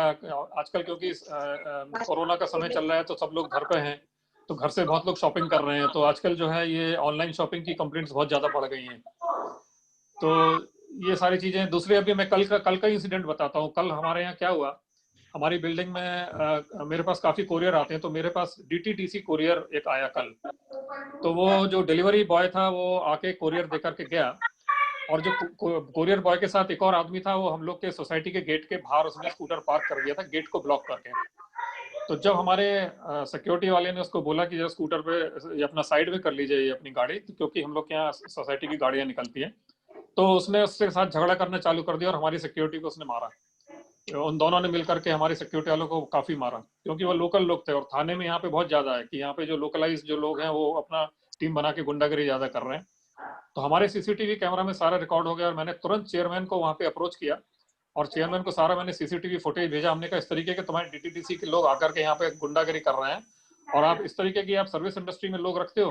आप मानेंगे नहीं, 4 घंटे के अंदर उन दोनों बच्चों को सस्पेंड कर दिया गया है और हमारे पास चेयरमैन की अपॉलॉजी लेटर भी आ गई है। मैं अभी भेजूंगा समीर जी आपको, वो आप देख लेना। तो एक ये भी ऐसे इश्यूज हैं। निडर होकर के आपको करिए। मैंने अकेले ही किया है, मैंने अधिकतर फाइट्स मेरे अकेले हैं और अगर टीम हो जाती है तो बहुत एक हिम्मत आ जाती है और अच्छा लगता है। और जैसा अभी समीर जी बोल रहे थे कि अकेले पड़ जाते हैं छोटे इश्यूज में, तो हमको क्या करना चाहिए। तो जैसे आज हम लोग 16 लोग बैठे हैं यहाँ पे, तो फॉर एग्जाम्पल अगर जैसे आप ट्रेन में जा रहे हैं, फॉर एग्जाम्पल हम 16 में से कोई एक ट्रेन में जा रहा है, तो आपको ट्रेन में कोई भी प्रॉब्लम हो, आप मेरे को ट्वीट कर दीजिए, मेरे को फोन कर दीजिए। 12 घंटे मेरे पास फोन रहता है, आप कभी भी मेरे को रेलवे से करेंगे। बहुत लोग करते हैं मुझको, कई लोग वहाँ पे सर्च करके मेरी वेबसाइट देख लेते, मुझे तुरंत करते हैं। मैंने ऑनलाइन बैठे बैठे अपने घर से रेलवे के प्रॉब्लम सॉल्व कराए, तो कभी भी करते हैं। तो उसमें क्या होता है, हम लोग एक ट्वीट अपना एक वो बना सकते हैं, ग्रुप बना सकते हैं या कोई व्हाट्सएप ग्रुप बना सकते हैं, जहाँ पे इमीडिएटली अपने रिले कर देंगे। 16 लोगों को जाएगा तो 16 लोगों का ट्वीट जाएगा, जहाँ पे जो भी लोकलाइज अथॉरिटी है उसके पास। तो 16 लोगों का जब ट्वीट जाएगा तो वो जागेगा कि भाई ये इनका काम पहले करो। अगर आपके पास 100 मेंबर है, 100 लोगों का ट्वीट जाना चाहिए। तो हम लोग को ऐसा स्ट्रॉन्ग ग्रुप बनाना है और उसमें कोई भी हम लोग के पास कोई कंप्लेंट करने आता है, और ट्वीट करने में कितना खर्चा, ईमेल करने में कोई खर्चा होता नहीं है। हम लोग को कुछ नहीं है, बस कोई एक स्टैंडर्ड लेटर बना करके कोई एक आदमी सबको फॉरवर्ड कर दो, भैया ये लेटर है, अपना साइन डालो और भेज दो ईमेल से। तो उसमें 100 200 लेटर्स जब जाते हैं तो उसका इफेक्ट जल्दी होता है। शुरू में जब ये ईमेल वगैरह उतना ज्यादा नहीं था, तो मैं पहले एडवाइस लोगों को यही देता था, 10 साल पहले की बता रहा हूँ। जब भी मैं लेक्चर्स देने जाता तो मैं यही एडवाइस देता था कि अगर किसी को कंप्लेंट है, जैसे सपोज 100 स्टूडेंट्स को कंप्लेंट है, तो 100 स्टूडेंट क्या करो, आप एक स्टैंडर्ड लेटर बनाओ कि हमें ये कोचिंग क्लास ने चीट किया है। आप स्टैंडर्ड लेटर बनाइए। स्टैंडर्ड लेटर बनाने के बाद उसकी जेरोक्स कर लीजिए 1000। जेरोक्स करने के बाद आप एक खाली एनवेलप में डालिए और उसको बैरिंग चिट्ठी भेजिए बिना स्टैंप लगाए। आपका खर्चा क्या हुआ, एक जेरोक्स का और एक एनवेलप का। जब वो बिना स्टैंप के जाएगा कोचिंग क्लास में और वो छुड़ाएगा तो उसको डबल पैसा एक तो देना पड़ेगा, 10 रुपए में छुड़ाएगा उसको 5 रुपए के टिकट की जगह। तो वो जो है वो वहाँ उसका खर्चा होगा। गवर्नमेंट ऑफिस में अगर आप भेजोगे, सपोज आपको प्राइम मिनिस्टर नहीं सुन रहा है या होम मिनिस्टर नहीं सुन रहा, रेलवे मिनिस्टर नहीं सुन रहा, आप पूरे रेलवे की जनता को बोल दो 1000 लेटर जाकर के पोस्ट कर दो आप, और बिना टिकट लगा के। तो वहाँ पे एक तो पैसा देकर के उनको छुड़ाना पड़ेगा, और दूसरा जो ये जो जिसपे टिकट नहीं लगा हुआ है वो एज अ रजिस्टर्ड लेटर जाता है, रिकॉर्ड होता है वो, क्योंकि इसमें टिकट नहीं लगा, उसको पैसा वहां से सामने वाले से लेना है, इसलिए वो रिकॉर्डेड लेटर होता है, एज अ रजिस्टर्ड लेटर जाता है वो। तो आप एक बिना टिकट के लेटर भेजिए और 100 लेटर 200 लेटर भेजिए आप, फिर देखिए आप कैसा एक्शन होता है। पोस्टमैन ही कहने लगे अरे साहब कुछ सॉल्व करो, हमें बैग भर करके लेटर लाना पड़ता है आपके ऑफिस में। तो ये भी एक तरीका है कि जो ग्रुप आप इकट्ठा करिए उसको लेटर्स भेज के परेशान करिए। ऐसे ईमेल भेज के आप परेशान कर सकते हैं कि भाई ये काम करिए। तो एक ग्रुप और फोर्स का बहुत बड़ा एक अहमियत होता है, और न्यूसेंस वैल्यू बहुत होती है। अगर आपके पास बहुत बड़ा ग्रुप है और कोई ऑफिसर आपको गड़बड़ प्रॉब्लम कर रहा है, आप रोज ईमेल भेजिए अपने, सुबह उठ के आप 8-10 ईमेल भेज दीजिए। ऐसे हम लोग 100-200 लोग भेजेंगे, ऐसा होएगा ही नहीं कि काम नहीं होगा। संतोष जी मैं सवाल पूछ सकता हूँ? जी हाँ बोलिए। अरे यार प्रवीण भाई पूछो।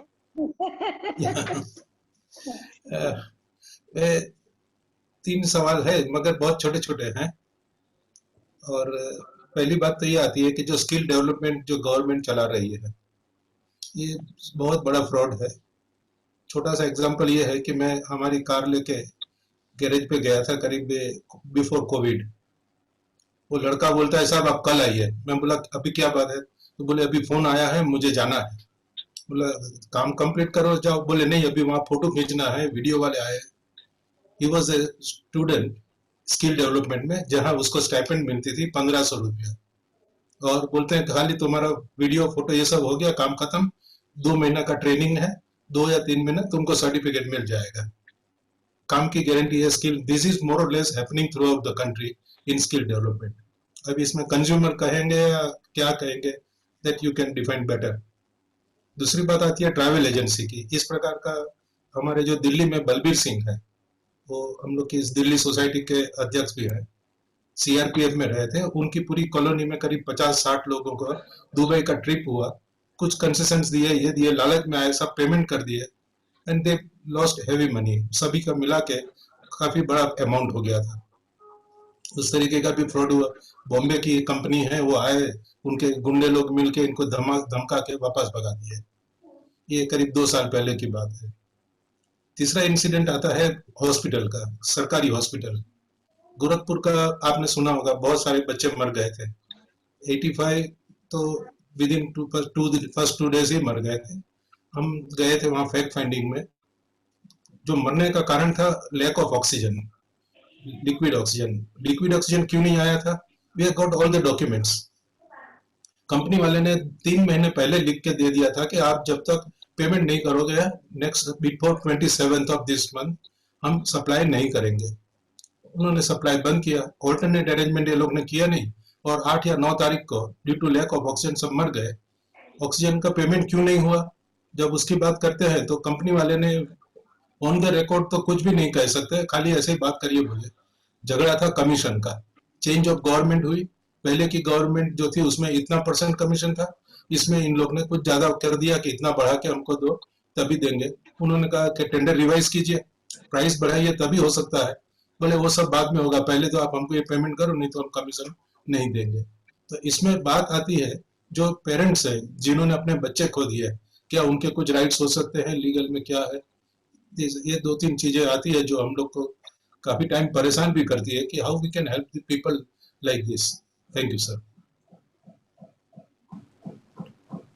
ये क्वेश्चन मैं आंसर करूं? Yes sir.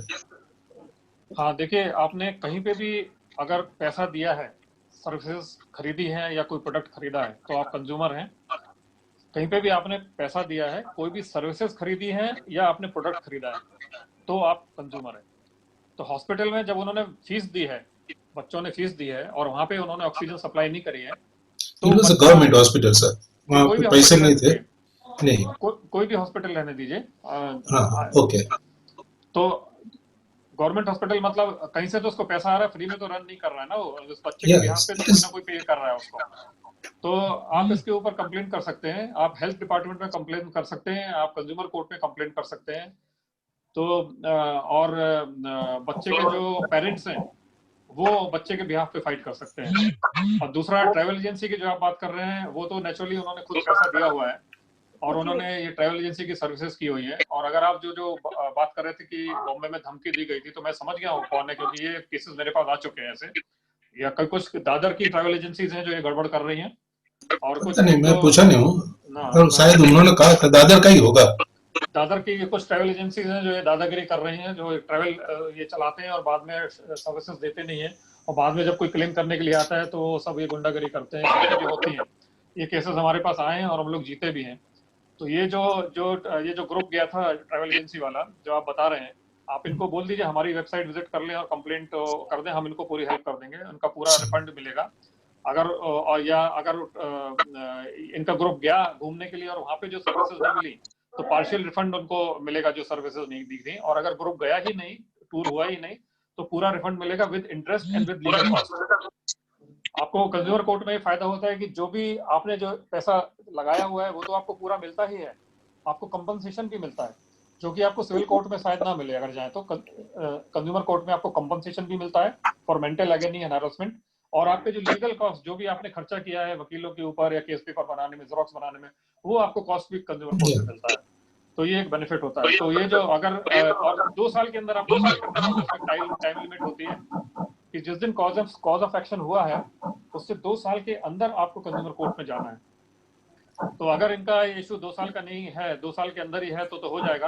और फिर उसमें बहुत सारे लूप होल्स भी हैं, वो सब मैं बताऊंगा। अगर 2 साल पुराना हो भी गया होगा ना, तो उसके अंदर मुझे मालूम है कि डॉक्यूमेंट्स में से कैसे लूप होल्स में से क्या चीज निकालना है कि मैं उसको कंज्यूमर कोर्ट में फाइल कर सकते हैं। वो सारे लूप होल्स भी होते हैं उसके अंदर।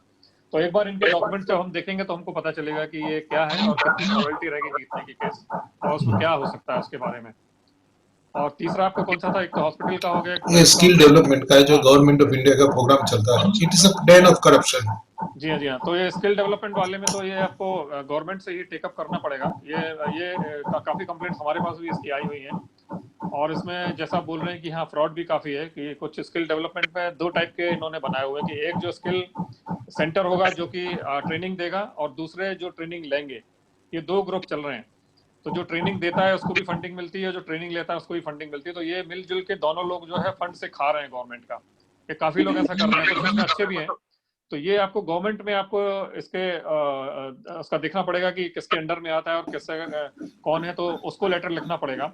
और अगर ये अपना ग्रुप, ये जो आप 16-17 लोग हम लोग हैं, अगर हम लोग ही करना चाहें तो हम लोग इंडिविजुअली एक एक 2-2 लेटर रोज उसके डेवलपमेंट के जो डिपार्टमेंट जो कंसर्न है उसको हम लोग लेटर लिख सकते हैं कि ये इसके बारे में आप इंक्वायरी करिए या देखिए कि क्या हो रहा है। तो वो देखना पड़ेगा कि उसमें क्या क्या चीजें हैं, कहाँ से इनको पैसा मिला और क्या चीज ट्रेनिंग दे रहे हैं, कौन सा सेंटर का नाम क्या है, किस सेंटर से, क्योंकि स्किल डेवलपमेंट बहुत सारे सेंटर्स इंडिया में खुले हैं, किस सेंटर से उस बंदे ने ट्रेनिंग ली है और इस बंदे को किस सेंटर ने रेफर किया है, वो रेफर करने वाले भी हैं। तो ये सारी चीजें पता लगा करके फिर उन सेंटर्स का नाम लेकर के हमको गवर्नमेंट को अप्रोच करना है। इसमें आपने कहा जो कौन लोग हैं जिसको चिट्ठी लिखने की बात कर रहे हैं, वहां पहले नहीं पैसे पहुंचाओ तब तक तो आपका प्रोजेक्ट सेंक्शन नहीं होता है, नीचे से लेकर ऊपर तक at the top most level. मैं उसमें ज्यादा नहीं कहना चाहता हूँ, सब जगह यही है साहब। ये ना पुलिस कमिश्नर की पोस्ट के लिए भी पैसा दे करके पुलिस कमिश्नर बनता है आदमी, तो ये सबको मालूम है। आज रेलवे बोर्ड के चेयरमैन मैं बताता हूँ कि मेरे अंकल थे अशोक भटनागर काफी साल पहले रेलवे बोर्ड में, और मुझे मालूम है रेलवे बोर्ड में क्या होता है, रेलवे में कैसे सिलेक्शन होता है, मेरे को अच्छी तरह मालूम है। सारे आईएएस ऑफिसर्स कैसे बनते हैं, आईएएस ऑफिसर्स के इंटरव्यू में क्या होता है, कैसे सिलेक्शन होता है। मेरे खानदान से 17 आईएएस ऑफिसर हैं बच्चे लोग, तो हमको अच्छी तरह मालूम है कि आईएएस में कैसे पास होते हैं, क्या होता है। दुनिया भर में करप्शन बहुत इतना ज्यादा हो गया है कि हम लोग जो एक्टिविस्ट लोग हैं हम लोग को बहुत मुश्किल होती है। और चक्कर क्या है कि इन लोग के पास करप्शन का पैसा इतना ज्यादा होता है कि हम लोग के ऊपर ये लोग कुछ भी एक्शन ले सकते हैं। आज ऐसी हालत है कि भुखमरी इतनी है कि 10,000 रुपए किसी को देंगे वो आकर के हमको मार के चला जाएगा, ये हालत है। और मैंने बताया आपको कि मैं जब मीरा रोड में बिल्डर्स के अगेंस्ट में काम कर रहा था तो मेरे गाड़ी के ऊपर फायरिंग कर दी थी। तो ऐसी चीजें होती रहती हैं। तो इतना हम लोग को थोड़ा सा देख के भी चलना पड़ता है, थोड़ा सा संभल के चलना पड़ता है, ध्यान से चलना पड़ता है, क्योंकि एक्टिविस्ट लोग आजकल बहुत टारगेट में है, बिल्डर्स के और सबके लोग टारगेट में रहते हैं। तो ये गवर्नमेंट जो आप बता रहे हैं, गवर्नमेंट के लोग इसमें जनरली पॉलिटिकली मोटिवेटेड ही लोग ही इसमें काम कर पाते हैं। बड़े बड़े टेंडर्स हैं, कॉन्ट्रैक्ट्स हैं, ये उन्हीं लोगों को मिलते हैं, पॉलिटिकल आदमियों को ही मिलते हैं, जो पैसा वाले हैं उनको मिलते हैं। तो इन लोग से फाइट करने के लिए भी एक अपने पास अच्छा बड़ा ग्रुप हो अगर, तो आराम से फाइट किया जा सकता है। और वो लोग बड़े ग्रुप से डरते भी हैं और न्यूसेंस से डरते हैं।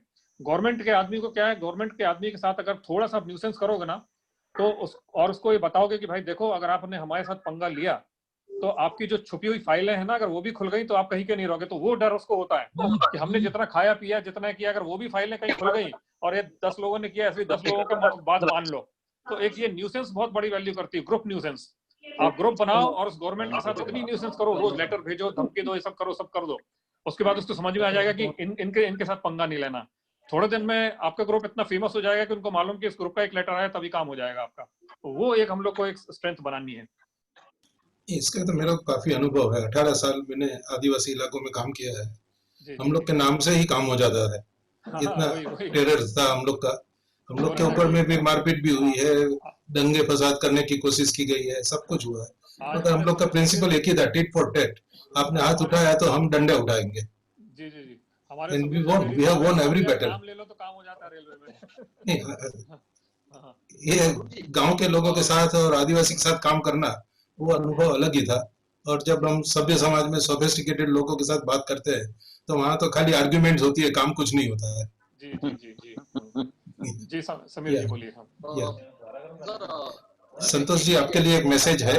नरेंद्र पटेल का ये ऑडियो वीडियो सब बंद हो गया है, तो उन्होंने कहा वोट ऑफ थैंक्स के लिए कोई चंद्रिका ज्योति मैडम कोई है, चंद्रेश जोशी, हाँ, या उनको वोट ऑफ थैंक्स के लिए कहने के लिए कहा गया है। तो संतोष भाई प्लीज टेक केयर। समीर जी कुछ बोलना चाह रहे थे, एक मिनट जरा उनसे सुन लेते हैं। जो ऑक्सीजन की कमी की वजह से बच्चों की डेथ हुई ना, उसमें 2 एक्शन हो सकती है, एक क्रिमिनल एक्शन और एक सिविल एक्शन। जी जी, क्रिमिनल एक्शन क्या होता है, एक होता है कमीशन ऑफ ऑफेंस, मतलब तू किसी को डायरेक्ट छुरा मार दिया, किसी को मार दिया, वो डायरेक्ट एक्शन होती है, उसको कमीशन कहते हैं। ओमिशन ऑफ ऑफेंस मतलब क्या कहता है, जैसे इसमें हुआ कि बच्चों को ऑक्सीजन की जरूरत थी, सप्लाई नहीं थी और बिल पेंडिंग था, जो भी था, तो उसकी बिल का तो कोई सवाल ही नहीं था। होमिसाइड का वो डॉक्टर के जो है इंचार्ज और जिन्होंने बिल नहीं भरा उनके ऊपर एफआईआर होकर क्रिमिनल एक्शन हो सकता है। और सिविल एक्शन होता है, उसको बोलते हैं विकेरियस लायबिलिटी, मतलब वो एडमिनिस्ट्रेटर को पता था कि ऑक्सीजन की कमी की वजह से बच्चों की जान जा सकती है और गई, तो हर बच्चे के फैमिली को कॉम्पेंसेशन मिल सकता है, जो कोर्ट से भी मिल सकता है, भले गवर्नमेंट हॉस्पिटल में फ्री ट्रीटमेंट किया वो कंज्यूमर है, वो गवर्नमेंट पब्लिक के पैसे नहीं चलता है, तो दोनों एक्शन हो सकती है। मेरा यही ऐड करना था। हाँ, वो नेग्लिजेंस ऑफ ड्यूटी भी आएगा इसके अंदर। नेग्लिजेंस ऑफ ड्यूटी से सबसे ज्यादा करप्शन का मामला था। और आपने डॉक्टर कफील खान का नाम सुना होगा, जिनको अभी अरेस्ट किए हुए हैं। डॉक्टर कफील खान खुद ऑक्सीजन मैनेज किए, बीइंग ए डॉक्टर, और उन्होंने कई बच्चों की जान भी बचाई, मगर वो गवर्नमेंट के टारगेट में थे, व्हाई ही डिड इट। और मेरे से बात भी होती है रेगुलर, मगर अभी वो जेल में है। जी जी जी। तो ईमानदारी से काम किया, उसको अंदर डाल दिया ओनली बिकॉज ही वाज मुस्लिम, और वो मदद कर रहा था। और ये सरकार का कमीशन का खिलाफ बाहर ना आ जाए, इसलिए कफील खान को टारगेट करके अंदर कर रहे हैं कि ही विल डिस्क्लोज एवरीथिंग। बहुत मुश्किल है ये। Transparency international is also no more in India now, they have left. India छोड़ के चले गए। Yes yes. अभी मुझे लगता है किसी का और का कोई प्रश्न नहीं है। वेंकट जी बैठे हैं। तो हंसाबेन ने कीधું હતું ને, હંસાબેન બેઠા છે?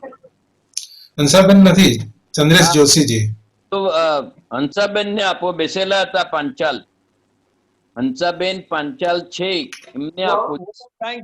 वोट ऑफ थैंक्स पटेल साहब का मुझे फोन आया, जोशी साहब आपको बोला है, Joshi sir. Okay, vote of thanks आपको। चंद्रेश जोशी जी, हाँ जी, आपका नाम दिया है।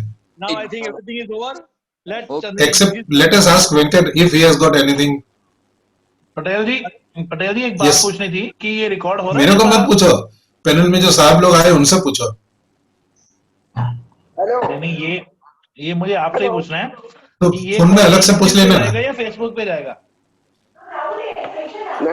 हेलो हमें जी वो जवाब दे देंगे आपको पटेल। टेलीफोन में बात करेंगे। ओके। यस, हेलो, हाँ सुन रहा हूँ। मेरे को एक सवाल करना था। कौन बोल रहे हैं? पंचाल सर बोलिए। अच्छा पंचाल साहब, या प्लीज। संतोष भाई है, हम तो बाहर वाले हैं भाई। नहीं, ये तो महाराष्ट्र की टीम में है। नहीं। हाँ संतोष जी, मेरा एक सवाल ऐसा है कि रेलवे में अभी एक 7-8 साल पहले ऐसा उन्होंने रूल बनाया, कोई भी होकर रेलवे में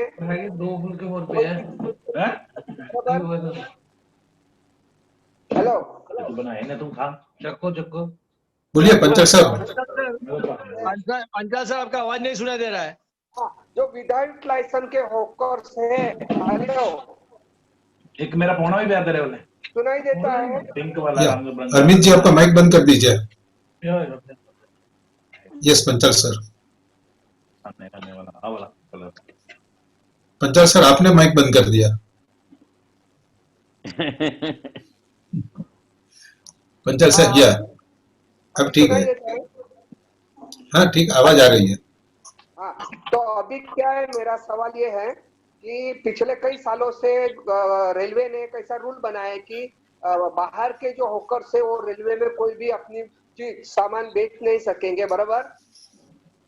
लेकिन अभी तो मैं तो देख रहा हूँ हमारे यहाँ वलसाड़ से अप टू बोरीवली तक ही का एक अनुभव कहूँ कि इतने होकर होते हैं अलग अलग प्रकार के कि जो पैसेंजर पर भारी हो जाते हैं। कभी कभी तो पैसेंजर को चढ़ने भी दे देते हैं, इतने एक डब्बे में 10-10, 12-12 होकर सो सब अपनी चीजों बेचते हैं, कोई फरसाण बेचते हैं, कोई पाव वड़ा बेचते हैं। तो उसके ऊपर कोई लगाम लगाने की ऐसे कोई ये नहीं है क्या? हाँ, पंचायत ने सही कहा अरुण जी। रेलवे एक्ट का सेक्शन है 144, 1989 में कानून बना था, मतलब 1989 जिसमें अनऑथराइज्ड ऑफर को 2 हज़ार तक पेनल्टी होती है और 6 महीने तक जेल होने का प्रावधान है, और उसको पकड़ने का पावर दिया है रेलवे प्रोटेक्शन फोर्स को। अभी प्रॉब्लम यही है कि रेलवे प्रोटेक्शन फोर्स क्या करती है, वो हफ्ता से ज्यादा करके हफ्ता लेती है, उनके इंस्पेक्टर वगैरह, ठीक है, और छोटे हफ्ता उन्हीं को लोगों के केस भी बनाती है और कागज में दिखाती है कि हमने इतने हफ्ता के केस बनाए। तो वो हालत में आपको क्या करना है कि जो हफ्ता दिखेगा उसको गुप्त, ज्यादा नहीं, 15-20 सेकंड का वीडियो ले लो और ट्विटर पे आपका फोटो वगैरह कुछ मत रखो, ट्विटर हैंडल पे, ठीक है, और आपका नाम या वो मत लिखो कि मैं ट्रेन में ट्रैवल कर रहा हूँ, ये डब्बे में बैठा हूँ, क्योंकि फिर क्या आपको खतरा होगा। मगर ट्विटर कर लो कि ये ट्रेन है, यहाँ से निकली, यहाँ पहुंची, ये डब्बे में, ये ट्रेन में अनऑथराइज्ड हॉकर घूम रहे, बस ये वीडियो अपलोड कर दो 20 सेकंड का और मोबाइल स्विच ऑफ करके बैठ जाओ। तो ट्विटर में आपको पूछेगा कि आपका नाम दो, आपका कॉन्टेक्ट नंबर दो, कुछ मत देना, क्योंकि वो कंट्रोल एक्सेस से वही रिले प्रोटेक्शन फोर्स का हवाला आपके पास आएगा जो उससे हफ्ता लेता है। तो एकदम साइलेंट करो, धीरे धीरे क्या है, कोई कंप्लेन करता नहीं, किसी को पता नहीं है, धीरे धीरे हम करेंगे तो अपने आप ही बंद हो जाएगा काम। हाँ, लेकिन कभी कभी क्या होता है, अभी एक दो होकर एक बार मिले ना, तो मैं बोला आज फेरी नहीं, फेरी वाले कुछ नहीं, आज बोले लाइन जाम है बोले, फिर एक 10-12 दिन में सब जरा बंद हो जाता है, फिर 10-12 दिन में वापस हो जाता है। सही है, जैसे थाना स्टेशन का ही मैंने अरुण जी बीच में लिखा था 2 साल पहले, रेलवे मिनिस्टर थाना स्टेशन जाने वाले थे, एक भी हॉकर नहीं था, जबकि वहां पे बहुत हॉकर रहते, अभी तो कम हुए। मैंने कई बार उसकी कंप्लेन किया ट्विटर से और वो देख के कि कैमरा उसके नीचे हॉकर है, आरपीएफ रेलवे प्रोटेक्शन पर लाइव सीसीटीवी मॉनिटर कर रहा है और हॉकर है तो क्या है, कैसे चल रहा है। तो वो साइलेंट कंप्लेन थोड़ा थोड़ा पब्लिक एक्टिव होकर करेगी ना तो अपने आप बंद हो जाएगा।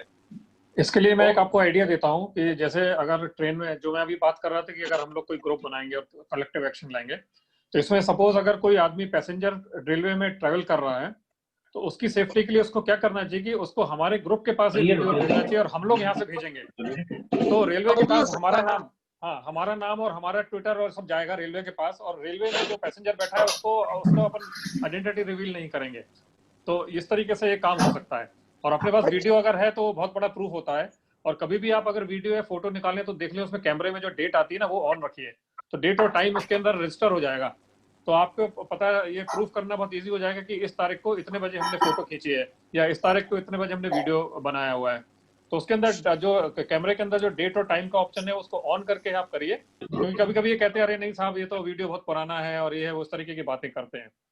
और जैसे अगर आप कोई ऐसा प्लेटफॉर्म बना रहे हैं, कोई ग्रुप बना रहे हैं, जैसा अपना हेल्पलाइन अगर कोई नंबर अपन लोग चालू करें कि जैसे अपन लोग का, जैसे सपोज अपने पास बॉम्बे में 1000 लोग हैं तो अपन एक हेल्पलाइन नंबर चालू करें, बारी बारी से उसमें टर्न वाइज अपन लोग उसको अटेंड करें, तो उसमें क्या होता है कि कभी भी कोई डिस्ट्रेस में अपने एरिया में होगा वो उस हेल्पलाइन नंबर को कॉल करेगा और हम सब लोग इमीडिएटली एक्शन में आ जाएंगे जो जो उस समय फ्री होंगे। कोई जरूरी नहीं है कि सभी लोग फ्री होना और सभी लोग को काम करना है, जो भी उस समय फ्री हो फटाफट तो उसको ले लो, आप ट्विटर करने लगो, ईमेल करने लगो, तो इससे क्या होगा कि अपन एक प्रोटेक्शन दे पाएंगे जनरल पब्लिक को, लोगों को हेल्प कर पाएंगे। रोटी मैंने खा दी है। ओके सर, ओके ओके, बहुत अच्छी है। हम तो एक 10-12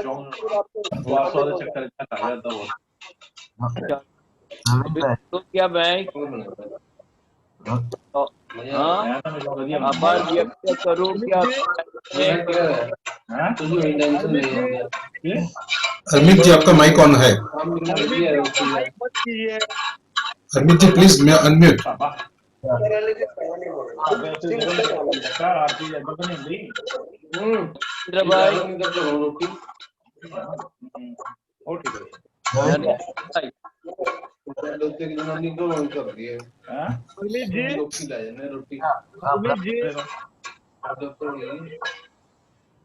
प्रवीण भाई, yes sir.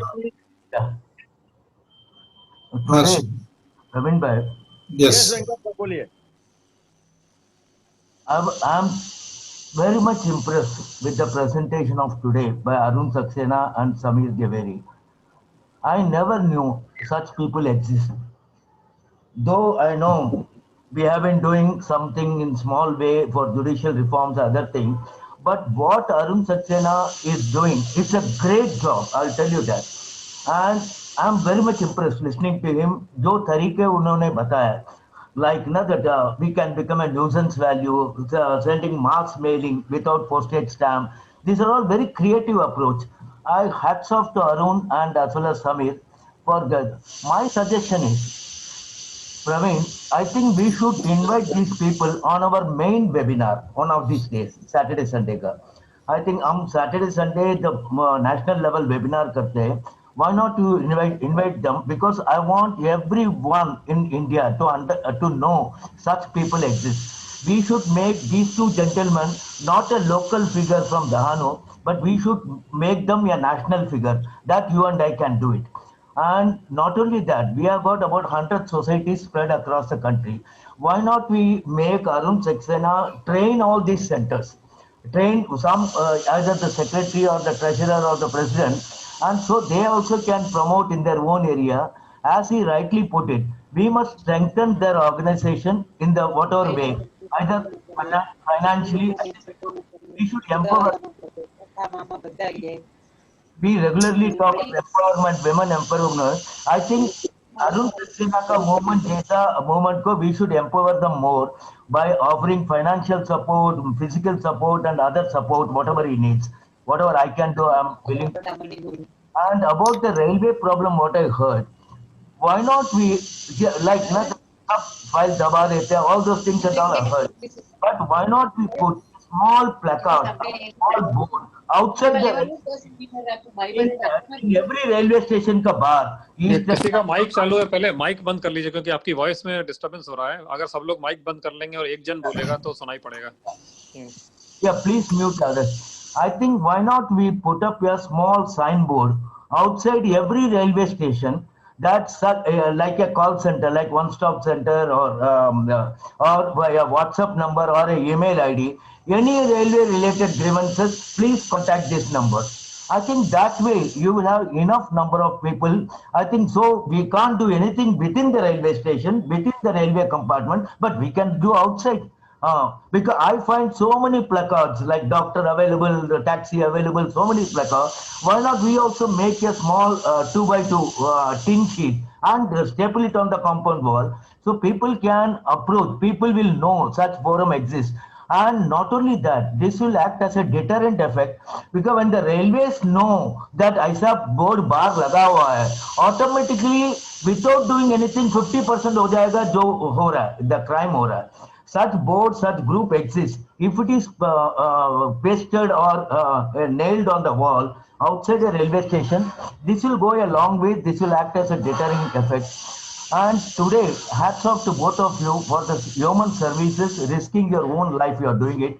I think, Praveen, in future, we must consider because this is a service which a common man look forward to. Though we are talking, we have been doing big webinars on the government level, but this can be implemented at the grassroots level. I think this we must take it to our association. I must compliment Santosh for organizing such webinar, and only because of that I came to know. I think we should take it seriously, Praveen. It's up to you. And I compliment Santosh for bringing such people, and I look forward to Santosh.